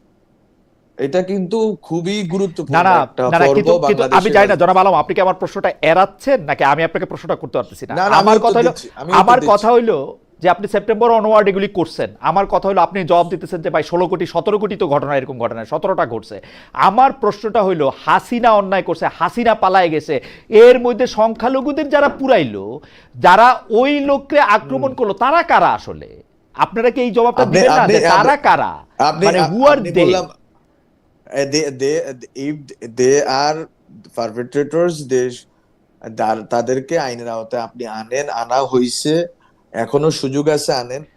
আপনি, এটা ফৌজদারি অপরাধ, আপনি লয়ের লোক, আপনি আইনটা তো জানেন এটা পরে, আনা আইনটা যাবে। তো পরে, মানে না এইটা না, করার আপনি আপনি মানসিকতাটা আপনি কেন, এবং আপনি সেই সময় অনেকে এটাকে এটা এটা সাপোর্ট করা, করছে, এটা কারণটা কি? মানে এটা ধরেন আমি তো সাপোর্ট করি নাই। আপনি আপনি করেন নাই, আপনি কোন আপনি করেন লিডার, নাই, সেই আপনি জন্য কোন, কিন্তু আপনি আজকে মূল, সেই জন্য কিন্তু অনেকেই বলেন আপনি যেটা সাপোর্ট করেন নাই, আপনি যে এটার বিরুদ্ধে দাঁড়াইছেন তার জন্য আপনাকে অনেক মূল্য দিতে হয়েছে। আমি জানি না, মানে এটা লোকের ধারণা, আপনি হোক যেটা না সাপোর্ট হোক করেন না নাই। হোক না, মূল্য কিন্তু যারা দিতে তো সাপোর্ট হয়, করছে মূল্য। তারা তো ভালো আছে, অনেকে আবার সেটা বলতেছে। তো সেই জন্য তো এই সাপোর্টটা যারা করছে, সেই জায়গায় কারা করছে সেইটা তো আমাদের জানা দরকার। কারা করছে আমি তো বললাম কারা করছে, তাদের তো আপনি, একটা তো হচ্ছে আপনি যেটা বলছেন যে ইনডিসক্রিমিনেটলি সংখ্যালঘুদের বিরুদ্ধে আঘাত, হুম। সেটা তো আমরা ফ্রম ভেরি বিগিনিং, আমি তো মনে আছে আমার 10-12 আগস্টে পর্যন্ত, সেখান থেকেই আমরা শুরু করছি মিটিং করা, হিন্দু সম্প্রদায়ের নেতৃবৃন্দের সাথে বসা শুরু করছে আমাদের অভ্যুত্থানের লিডাররা মিলে। হ্যাঁ, আমরা বসা শুরু করছি, প্রত্যেকটা জিনিস আমরা হচ্ছে যে খুঁটিনাটি জানার চেষ্টা করছি, কোথায় কি প্রবলেম হচ্ছে, আমরা কিভাবে সমাধানটা করতে পারি, আমরা কিভাবে এটাকে কন্ট্রোল করতে পারি। গভর্নমেন্টে আমি নিজে যাওয়ার আগে, হ্যাঁ, আমরা হিউজ পরিমাণ, মানে প্রত্যেক দিনে অনেকগুলো মিটিং আমরা করতে হয়েছে বিভিন্ন গ্রুপ অফ পিপলের সাথে, যে আমরা কিভাবে এই ভায়োলেন্স গুলোকে ইয়ে করতে। এখন ভায়োলেন্স গুলো কে করছে, কে করে নেয়, এটা কিন্তু আপনি যদি, আপনি যে উত্তরটা জানতে চাচ্ছেন, যে কোনো একটা গ্রুপ অফ পিপল, কোনো একটা বেস্টেড ইন্টারেস্ট, কোনো একটা নির্দিষ্ট আদর্শ ধর্মের লোক কিনা বা ধারার লোক কিনা, এরকম আপনি পাবেন না। আপনি ধরেন না, যদি আপনি তো নিউ ইয়র্কে থাকেন, নিউ ইয়র্কে যদি মানে এখন যদি বিদ্যুৎ চলে যায়, আপনি অনেক রকম সুবিধা সুযোগ সন্ধানী লোক দেখতে না, পাবেন, তা যে আছে। দেখা হুম। গেলে, হ্যাঁ হ্যাঁ তা আছে। ফলে আপনার যেটাকে বলা যায় যে আপনার মানে আপনাকে সিস্টেমেটিক, এথনিক, অথবা একটা রাজনৈতিক ভাবে নিকেশ করার জন্য যে এইরকম প্ল্যান, ওইরকম কিছুই ছিল না। এটা ছিল একটা, তো হচ্ছে যে হিন্দু আওয়ামী লীগ লিডার, এদের একটা অংশ এক ধরনের প্রতিশোধ পরায়ণতার শিকার হয়েছে, সেটা একটা ঘটনা, সেটা আপনাকে আলাদাভাবে দেখতে হবে, নিউজের রিপোর্টে আছে, সেটা আপনাকে আলাদাভাবে দেখতে হবে। কিন্তু সাধারণ হিন্দু পরিবারের যারা আঘাতপ্রাপ্ত হয়েছে, আমি তো মনে করি তাদের পক্ষে আমরা ওই সময় দাঁড়াইছি। আমি নিজে চেষ্টা করছি পুরো রিপোর্টটা ওদের কাছ থেকে নিয়ে আমি ওদের পুনর্বাসন করার। আমি এটা মানে ওকে, আমরা একটু যখন আমি আগাই, স্যার, আমরা একটু আগাই জনাব আলম। জি আগান আগান আমরা আগান। একটু আগাই। এই এই সিরিজেরই আরেকটা প্রশ্ন, সেটা হচ্ছে যে আমরা কিন্তু শেখ হাসিনারে বিরুদ্ধে যখন কথা বলছি তখন আমরা মুক্তিযুদ্ধের চেতনা বিক্রির কথা বলছি, আমরা বলছি যে মুক্তিযুদ্ধকে নিয়ে উনি ব্যবসা করেন এবং মুক্তিযুদ্ধ উনি মানেন না। মুক্তিযুদ্ধের যে নীতির উপর ভিত্তি করে মুক্তিযুদ্ধ করা হয়েছিল, সেটা গণতন্ত্র হোক, সমাজতন্ত্র হোক, জাতীয়তাবাদ হোক বা ধর্মনিরপেক্ষতা, এর কোনোটাই উনি মানেন না, এর কোনোটাই ওর মধ্যে নাই।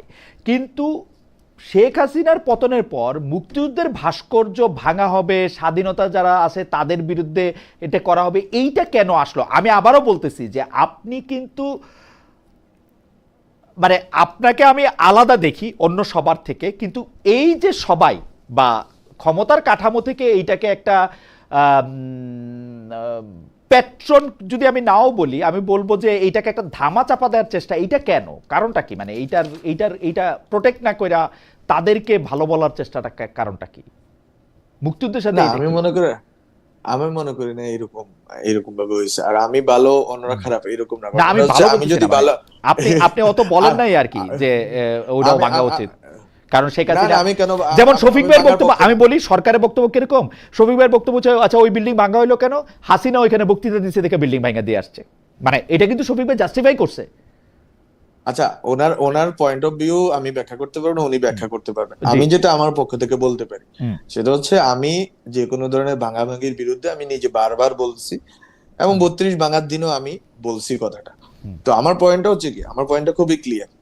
আপনি বাংলাদেশে আওয়ামী লীগ প্রশ্ন, মূর্তি, ভাস্কর্য, ভবন ভেঙে করতে পারবেন, ভবন ভাঙা হয় না, এরকম কোনো অভ্যুত্থান বিপ্লব হয় না। আপনি মর্নিং নিউজ জ্বালাই দিছে 52 সালে ভাষা আন্দোলনকারীরা, কি জন্য জানেন? আমি গল্পটা বলি, আপনি যদি স্মরণ না করতে পারেন। সেটা হচ্ছে মর্নিং নিউজ, আমি শুনতে মর্নিং পাচ্ছি, নিউজ, আমি শুনতে পাচ্ছি, জি। হ্যাঁ মর্নিং নিউজ রিপোর্ট করছে, চাপাইছে, যে দেখো ঢাকায় ধুতি পরা কতগুলো লোক হেঁটে যাচ্ছে, এরা ভারতের চর, এরা পাকিস্তানের বিরুদ্ধে ষড়যন্ত্র করতেছে, এন্ড ভাষা আন্দোলনকারী যারা, তারা মর্নিং নিউজ জ্বালাই দিছে।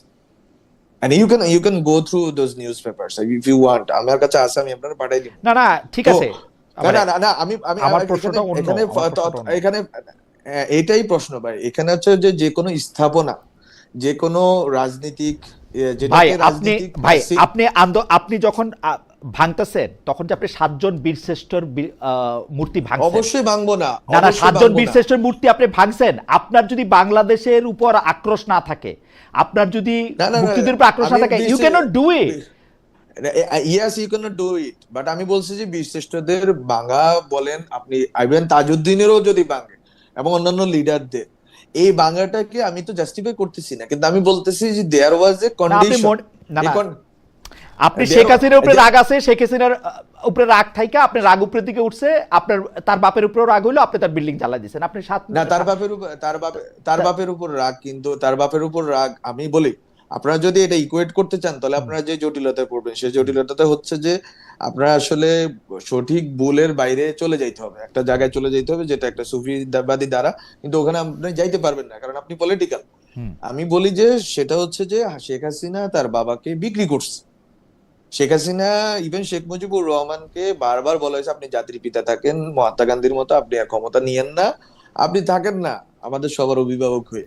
উনি হন নাই, উনি নিজে নিজে নিজে দায়িত্ব নিয়েছেন, দায়িত্বে ভুল শুদ্ধ অনেক কিছুই থাকে, উনি করছেন, উনি অনেকভাবে মিশ্র প্রতিক্রিয়ার শিকার হয়েছেন, ওনার ফ্যামিলি সহ শহীদ হয়েছেন, সেটা আমরা বুঝলাম। কিন্তু এখন যেই পর্যায়ে আছে শেখ হাসিনা, যেই পর্যায়ে ওনাকে নামাই নিয়ে আসছে, সেখানে শেখ মুজিবকে যখন শেখ মুজিবের মূর্তিগুলো ভাস্কর্য যেই অর্থে বলেন না কেন, এটা যখন ভাঙা হচ্ছে, আপনি পিপলের দিকে তাকান, আপনি এটাকে পিপল বলতে পারেন, আপনি এটাকে মব বলতে পারেন না, এটা পিপল। এটা পিপল হচ্ছে যে এটাকে এখানে কোনো স্টুডেন্ট লিডারকে আপনি খুঁজে পাবেন না যাদের আমাদের না, আমরা কোনোদিন ভাঙতে যাই নাই তো। এটা সাধারণ মানুষ ভাঙছে, কেন ভাঙছে? প্রশ্নটা হচ্ছে ক্ষোভের বহিঃপ্রকাশ হিসেবে ভাঙছে। এখন আপনি যদি বলেন যে 12 মাস, কত 16-17 মাস পরে প্রথম আলো ডেইলি স্টারে আগুন, আপনি এটাকে আপনি এবার ধরেন, কিন্তু আপনি ধরেন না 5ই আগস্টের অব্যবহিত পরে, ইমিডিয়েট পরে যেগুলো হয়েছে, আমি মনে করি যে শেখ হাসিনা শেখ মুজিবুর রহমানের প্রতি আচ্ছা, যে আমি আমি আক্রোশ, আমি সেটা, আমি তো সেটার থেকে একটু আগাইতেছিলাম, 7 বীরশ্রেষ্ঠর ইয়াটাকে ও ক্ষোভের জন্য হ্যাঁ ভাঙছে, সেটা আমি আমি আমি মানে আমি শেখ মনে হাসিনার করি সাথে যে সাত এটা বীরশ্রেষ্ঠর কি, আমি নো তো নো মানলাম, নো নো, এটা আপনি এটা আপনি পাবলিক করতে ক্ষোভ। পারেন না। আমি না, এটা পাবলিক ক্ষোভ না, এটা যারা ভাঙছে তাদের অন্য অভিসন্ধি আছে। আমি সেইটাই তো ইভেন যারা বলতে মুজিবনগর, চাইতেছিলাম, আমি তো হ্যাঁ সেটাই বলতে মুজিবনগরে, চাইতেছিলাম। মুজিবনগরে যারা মূর্তি ভাঙছে ওদের ভিন্ন অভিসন্ধি আছে।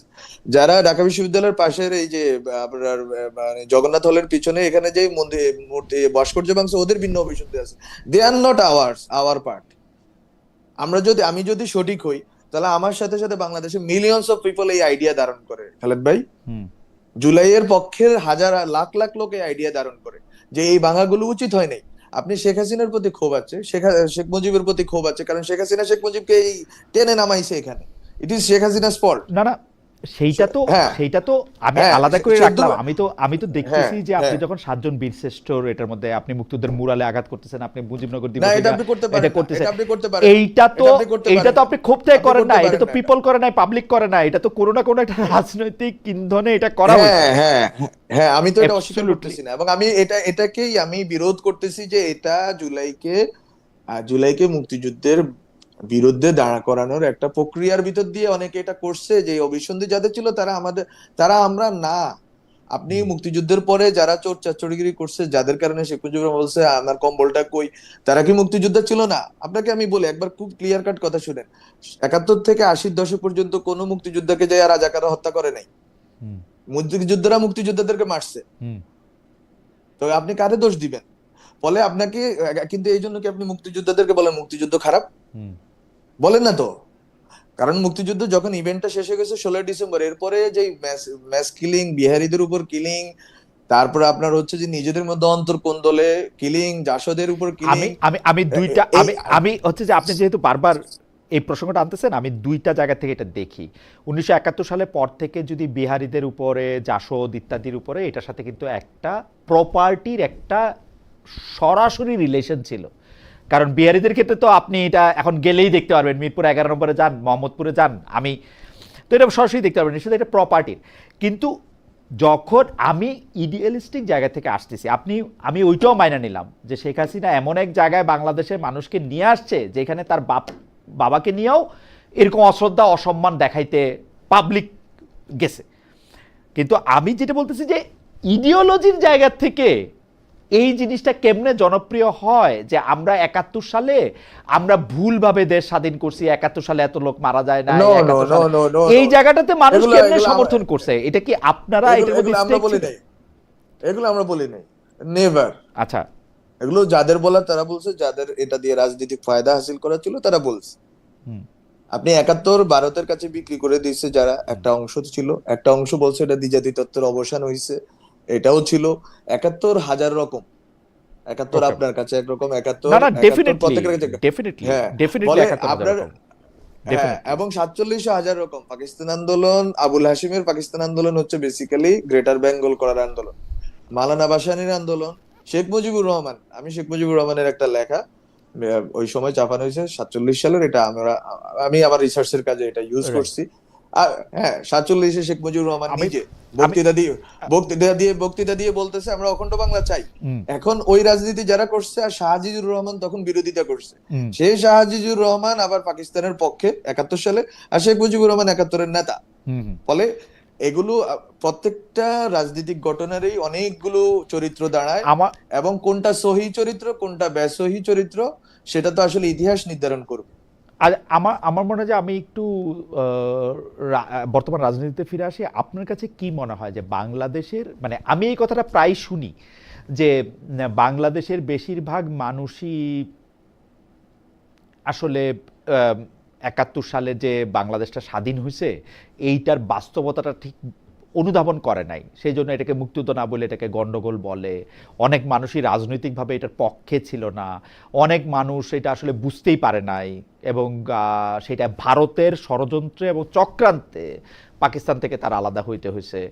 আপনার কাছে কি মনে হয় বাংলাদেশের বেশিরভাগ মানুষ কি এখন অবশ্য এই এটা উদাহরণটা, মনে করে না, হ্যাঁ, এটা এটা মনে মনে করে, করে না, এটা মনে করে না, এটা আমি মনে মনে করে করি। না। এগুলো এগুলো একটা নির্দিষ্ট রাজনৈতিক গোষ্ঠীর হুম। প্রচারণার অংশ, যে তারা এইভাবে বাংলাদেশটাকে ডেফিক্ট করতে চায়। ওকে। বাংলাদেশের প্রত্যেকটা ইভেন্টকে আপনার ওই স্পেসিফিক চরিত্রের জায়গা থেকে ব্যাখ্যা করতে হবে। ওকে।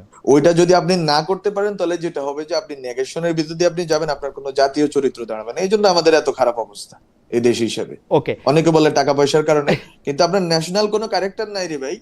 না, এটা ঠিক আছে, এটা ঠিক আছে। আর আমি দুইটা বিষয়ে আপনার একটু মতামত জানতে চাইবো। যে একটা হচ্ছে যে মার্কিন যুক্তরাষ্ট্রের সঙ্গে বাংলাদেশ যে চুক্তি করছে সেটা আপনারা, মানে আপনি অবশ্য প্রত্যেক করে বাইরে আসছেন, কিন্তু আপনাদের আপনি যে সরকারে ছিলেন সে সরকারে ছিল, তারা এটা 9 তারিখে করছে। এই ব্যাপারে অল্টারনেটিভসের বা যেন মাহফুজ আলমের কোনো আলাদা অবস্থান আছে কিনা, যে চুক্তিটা কেমন হয়েছে, ভালো খারাপ, আগে পরে?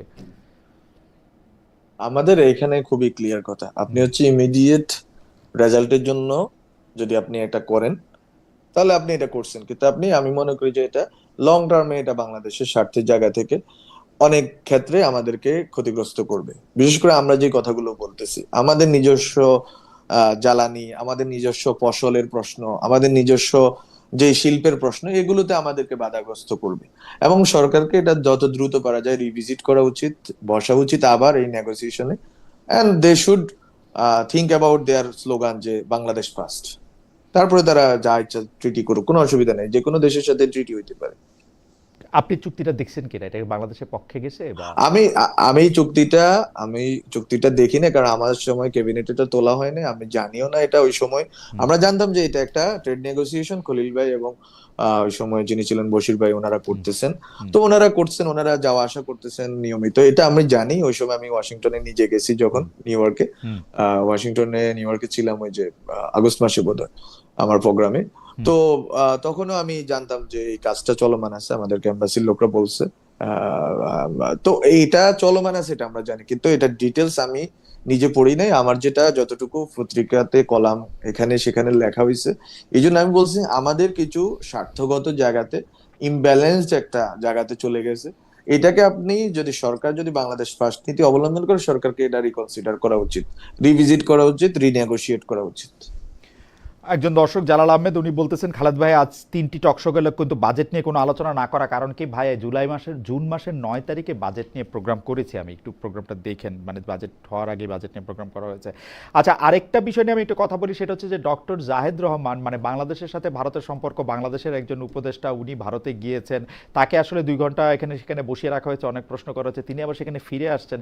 আপনি কি মনে করেন বাংলাদেশ ভারতের সম্পর্কের ক্ষেত্রে এইটা বলা হয় যে বিএনপি ভারতের সাথে এক ধরনের ভালো সম্পর্কই চায় বা প্রতিশ্রুত।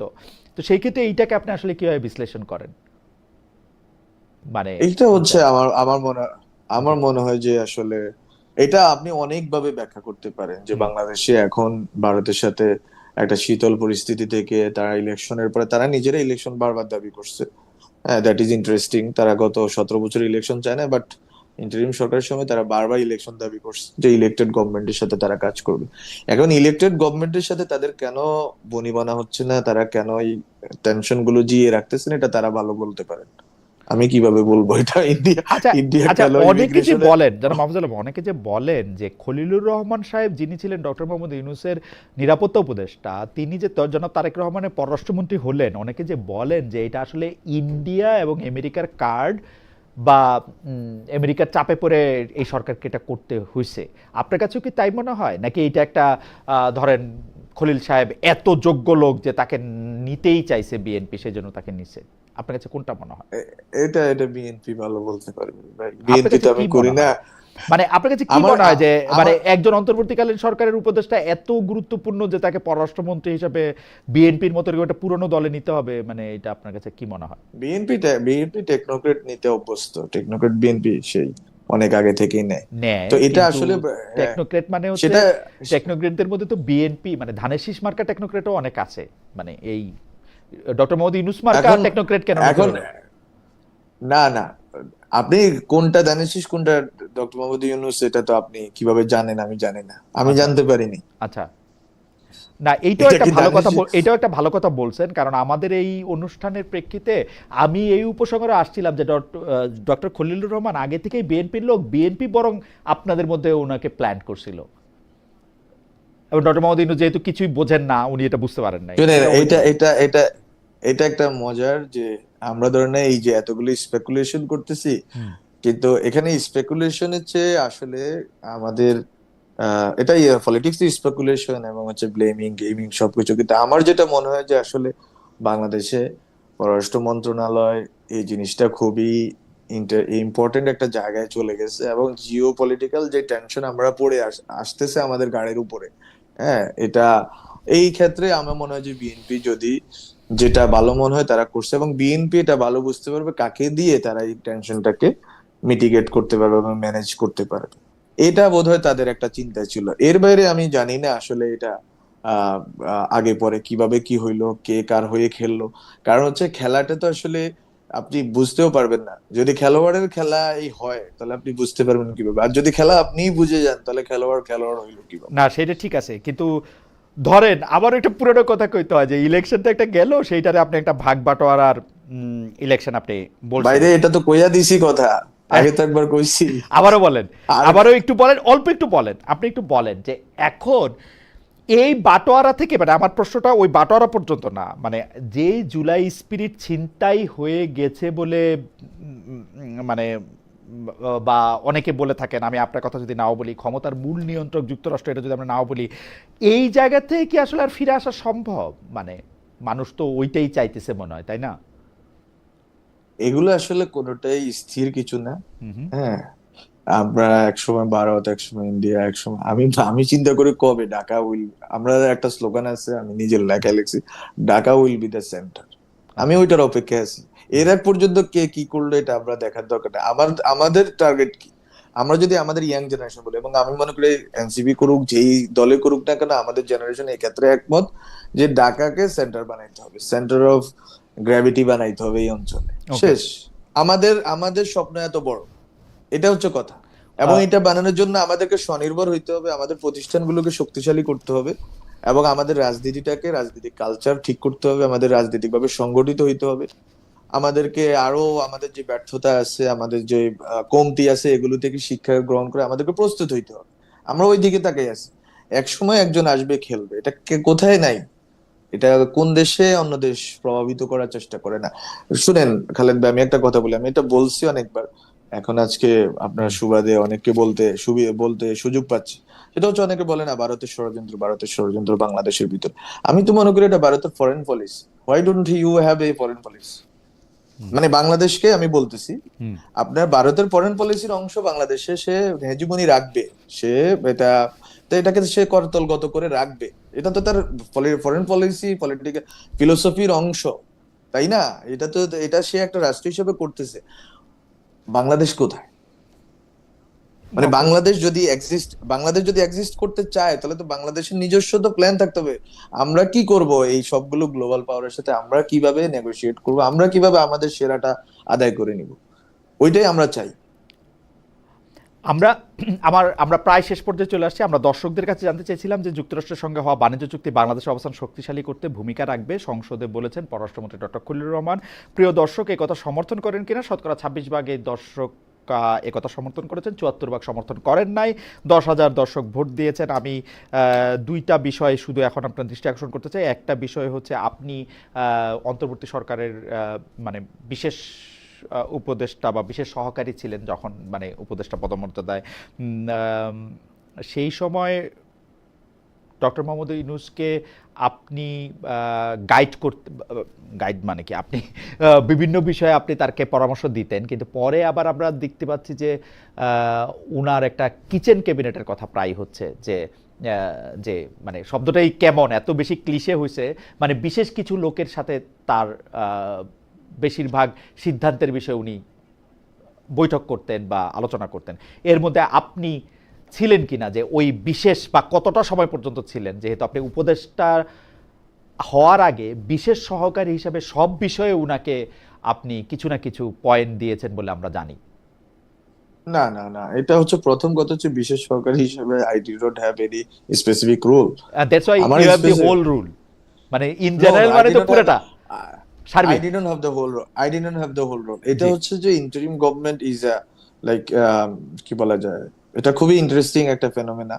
যে আপনার এখানে এটাকে ব্যাখ্যা, আমি তো বললাম ওইটা তো 3-5 থেকে 8 আগস্টের বেশি বললাম, 8 আগস্ট থেকে 16 ফেব্রুয়ারি পর্যন্ত যে ড্রামা, যে মানে এটাকে ড্রামাই বলা যায়, drama not in a bad manner, হুম।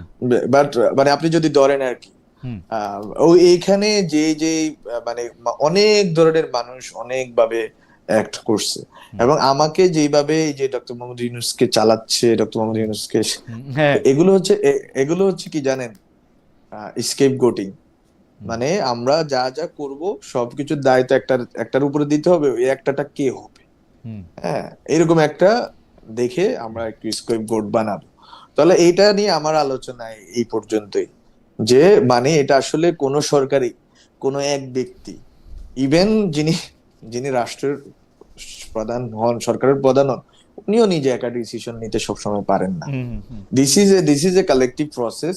এবং মাহফুজ আলম একা চালাবেন, আবার কিচেন ক্যাবিনেটের 6 জন ওনারাই চালাবেন, এইভাবে কখনোই সরকার চলে না। যারা এগুলো বলেন তারা আসলে মানে একটু, জানি না, সরকারের ভিতরকার কার্যক্রম সম্বন্ধে হয়তো অবগত না। বরং হ্যাঁ, একটা তো কাঠামো ছিল, যেটা তৌহিদ ভাই, তারপর হচ্ছে যে তৌহিদ হোসেন যিনি আছেন, তারপর হচ্ছে যে আমাদের আহ, আহ, আরো কয়েকজন উপদেষ্টা বলছেন, এবং এটা রিয়েলিটি।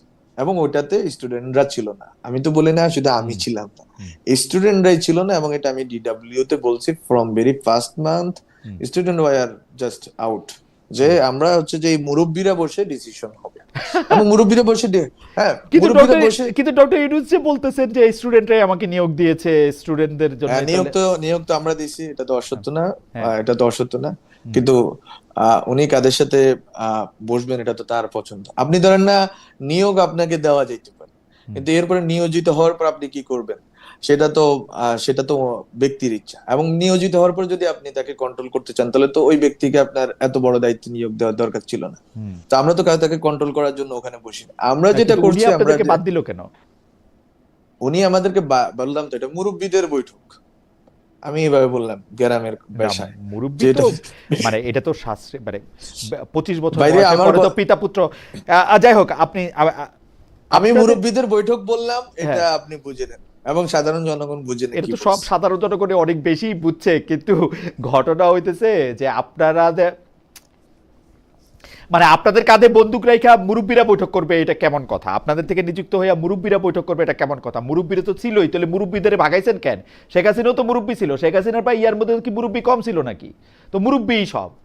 তো মুরব্বী যদি হয় তাহলে তো মানে বাংলাদেশে নিয়ম করে দেখ যে 80 বছর বয়স হইতে হবে, এই হইতে হইলে তাহলে তো ভালো 75 কমপক্ষে হয়। এবার না, আমি এখন আমি আমি পরেরটায় এখন আসি। আপনি তো মাঝখানে বলছিলেন 3 জন ঢুকছি কেন, তাহলে বুঝেন হ্যাঁ, 3 জন ঢুকেও মুরব্বীদের সাথে আমরা পারি নাই। আমি 3 জন ঢুকছি কেন হচ্ছে প্রশ্ন করছি, যাই আপনি হোক, এইটা মনে রাখছেন, আপনি আজকে এইটা মনে এতটুকু, রাখেন নাই যে আমি প্রশ্ন করছি আপনারা সাংবিধানিক কাঠামোর মধ্যে কেন ঢুকলেন? ওইটার সাংবিধানিক প্রশ্ন কাঠামোর উত্তর মধ্যে দিছি না আমি। ঢুকলে, আমি সাংবিধানিক কাঠামোর আমি মধ্যে না মনে, ঢুকলে আপনি তো প্রধানমন্ত্রী হইতেন, প্রধান উপদেষ্টা হইতেন। না না, আমার দরকার নেই প্রধান না আপনি উপদেষ্টা, না আমরা হইতেন, ওই, নাহিদ হইতো, নাহিদ না হইতো, হ্যাঁ আসিফ হইতে, হইতো, মানে যে হইতো।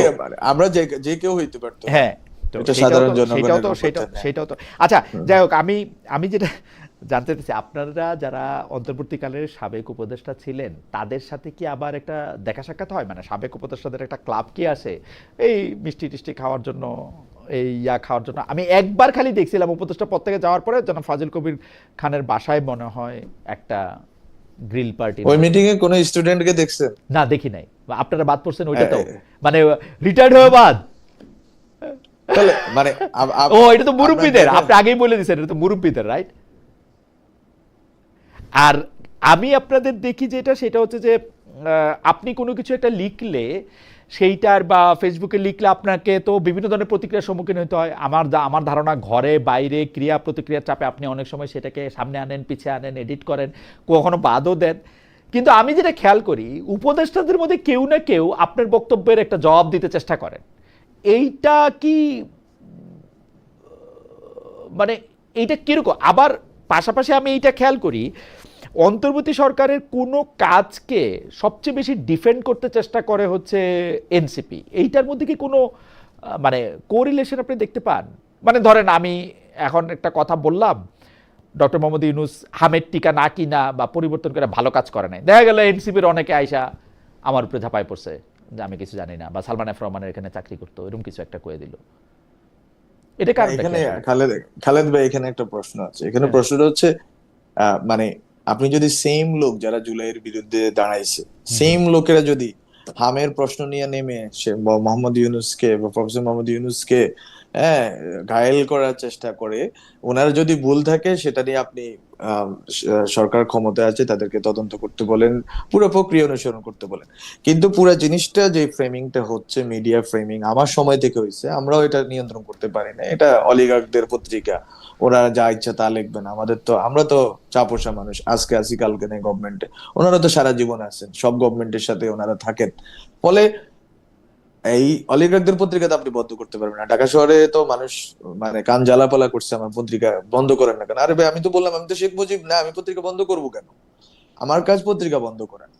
আমার কাজ ছিল যে মিডিয়াতে যাতে হচ্ছে যে জুলাইটা অন্তত কিছুটা হইলেও স্পষ্ট থাকে এবং না, সেম আমাদের লোকটা একটু আপনি আমার বক্তব্যগুলো। বলেন, মানে সেম লোক মানে যারা আওয়ামী লীগ সরকারের সময় আওয়ামী লীগ সরকারের জি সমালোচনা জি করে নাই, জি জি, আওয়ামী লীগ সরকারের হ্যাঁ সমালোচনা করে নাই, তার হ্যাঁ মানে জি, যারা আওয়ামী লীগ সরকারের সময় আওয়ামী লীগ সরকারের সমালোচনা করে নাই তারা কোনোদিন আর ইউনূস সরকারের বা তারেক রহমান সরকারের সমালোচনা হ্যাঁ করতে এরা পারবে না। করতে পারবে, করতে পারবে। তাই সেই নৈতিক নৈতিক ক্ষমতা তারা ফেরত পাবে তখনই যখনই তারা কোনো না কোনো ভাবে লজ্জা অনুতাপ করবে না যে এটা আমরা তো 17 বছরের আপনি একটা তো ফ্যাসিস্ট আপনি এটা তো বাইরে। জাজ, আমি জামাত জামাত জাজ আমি জুরি সব, জামাতকে, জাজ জুরি সবকিছুর আপনি হইলে তো এটা একটা মুশকিল না?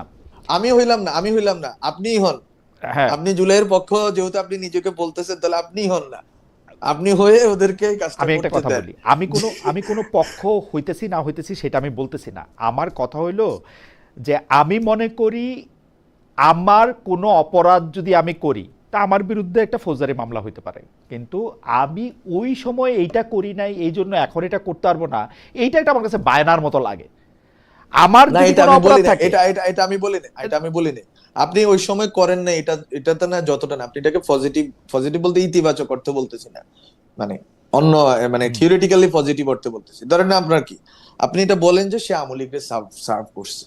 তো একটা লোক যারা, একটা লোক না, একটা গ্রুপ অফ পিপল যারা আওয়ামী লীগকে সার্ভ করছে, প্রশ্নহীন ক্ষমতার ভোগ করতে দিছে শেখ হাসিনাকে, তাদের এত প্রশ্ন করার অধিকারের জন্য আমরা জুলাই করছি, আমরা আপত্তি নেই কথাটায়, রাইট, আমরা করছি, হ্যাঁ, রাইট, তাদের এইবার তাদের আপনি প্রশ্ন এটা ঠিক করার বলছেন, অধিকার। জি। না এবার না না, এবার এবার প্রশ্ন, আমার বাক্যটা পছন্দ হয়েছে, হ্যাঁ বলেন, না রাইট, না না, শুনেন না, জি, প্রশ্ন করার অধিকার আছে। জি, কিন্তু ধরেন না একটা সোসাইটিতে যদি আপনি এই জিনিসটা না করেন, তাহলে আজকে যারা অনেকগুলো মুক্তিযুদ্ধকে এই সেই বলতেছে যে এটা একটা ষড়যন্ত্র ভারতের, এটার বিরুদ্ধে, এবং আরো 10 ধরনের কাজ করতেছে। হুম, 71-এর কথাটা আনেন, আগে পরের কথাটা আনেন, সব জায়গায় কিন্তু মোরাল একটা রেসপন্সিবিলিটি বলতে একটা জিনিস আছে।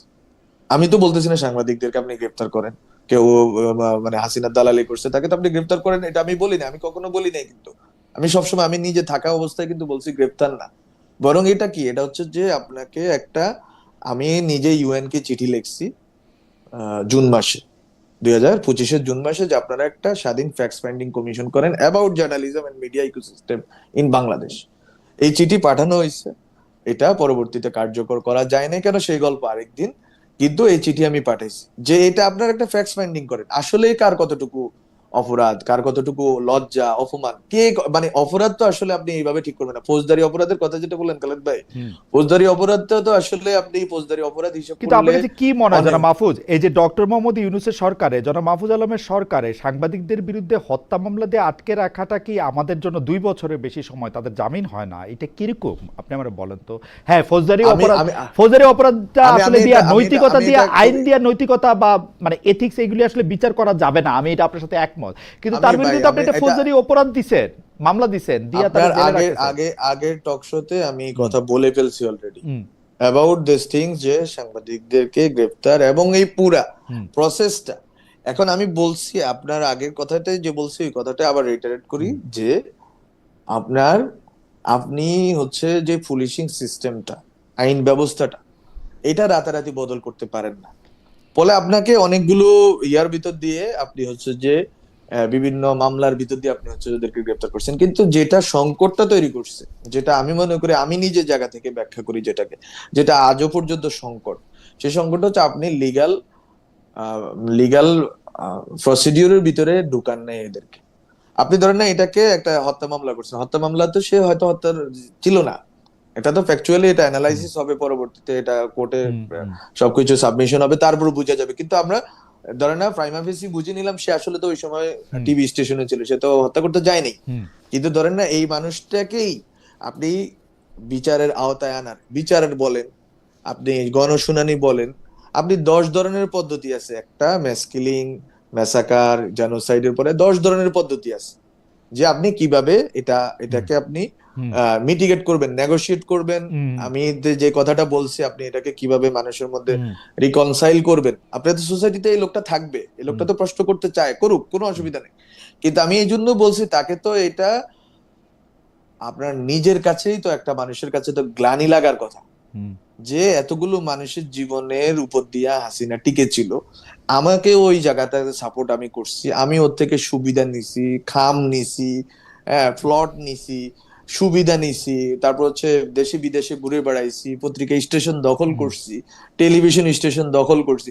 এই জিনিসটা যদি কারো গ্লানি না জাগে, এবং ওই গ্লানি না থাকা সত্ত্বে যদি সে এসে নতুন নতুন সবক দেয়, প্রশ্ন করা কোনো অপরাধ না, প্রশ্ন আপনি করতে পারেন, কিন্তু সবক যদি দেয় এবং সে যদি আরেকটা নৈতিক প্যারামিটার তৈরি করতে চায়, তাহলে এটা তো মানুষের কাছে গ্রহণযোগ্য হবে না। আমার কথা এটাই। আমি শেষ প্রসঙ্গে আসি। সেটি হচ্ছে যে এটি আমার মানে প্রশ্ন না, এটি আপনার কাছ থেকে একটু জানতে চাওয়া, প্রশ্ন না আবার জানতে চাওয়া। সেটি হচ্ছে যে বিএনপি সরকারে 4 মাসের মতো হইল, ফেব্রুয়ারি, মার্চ, এপ্রিল, মে, জুন, হ্যাঁ 4 মাসের মতো হইল। জি। বিএনপি সরকারকে কেমন দেখতেছেন? শেষ মানে উপসংহারের প্রশ্ন। বিএনপি সরকার হচ্ছে যে আসলে প্রাতিষ্ঠানিক সংস্কারের ক্ষেত্রে আমার মনে হয় যে সঠিক সিদ্ধান্ত গ্রহণ করতে পারে, কিন্তু এই ছাড়া তারা অনেকগুলো ভালো উদ্যোগ নিচ্ছে। হ্যাঁ, মন কাড়া, নজর কাড়া, তারপর হচ্ছে ধরেন আপনার ডেভেলপমেন্ট উদ্যোগ নিচ্ছে। কিন্তু বিএনপি সরকার একটা অভ্যুত্থানের পরে সরকার হিসাবে, এবং 17 বছর নিপীড়িতদের দলের সরকার হিসেবে আমার মনে হয় যে তাদের শুধুমাত্র ডেভেলপমেন্ট পলিটিক্সটা দরকার, মানে তাদের কাছ থেকে মানুষ চায় না।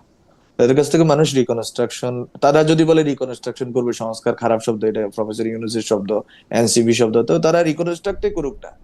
তারা এই যে কথাগুলো বললো যে অধ্যাদেশগুলো বাতিল করছে, এগুলো তারা আবার তুলবে, কবে তুলবে এটা তারা আমাদেরকে জানাক। হুম, হুম। যে পুলিশ কমিশন বিচার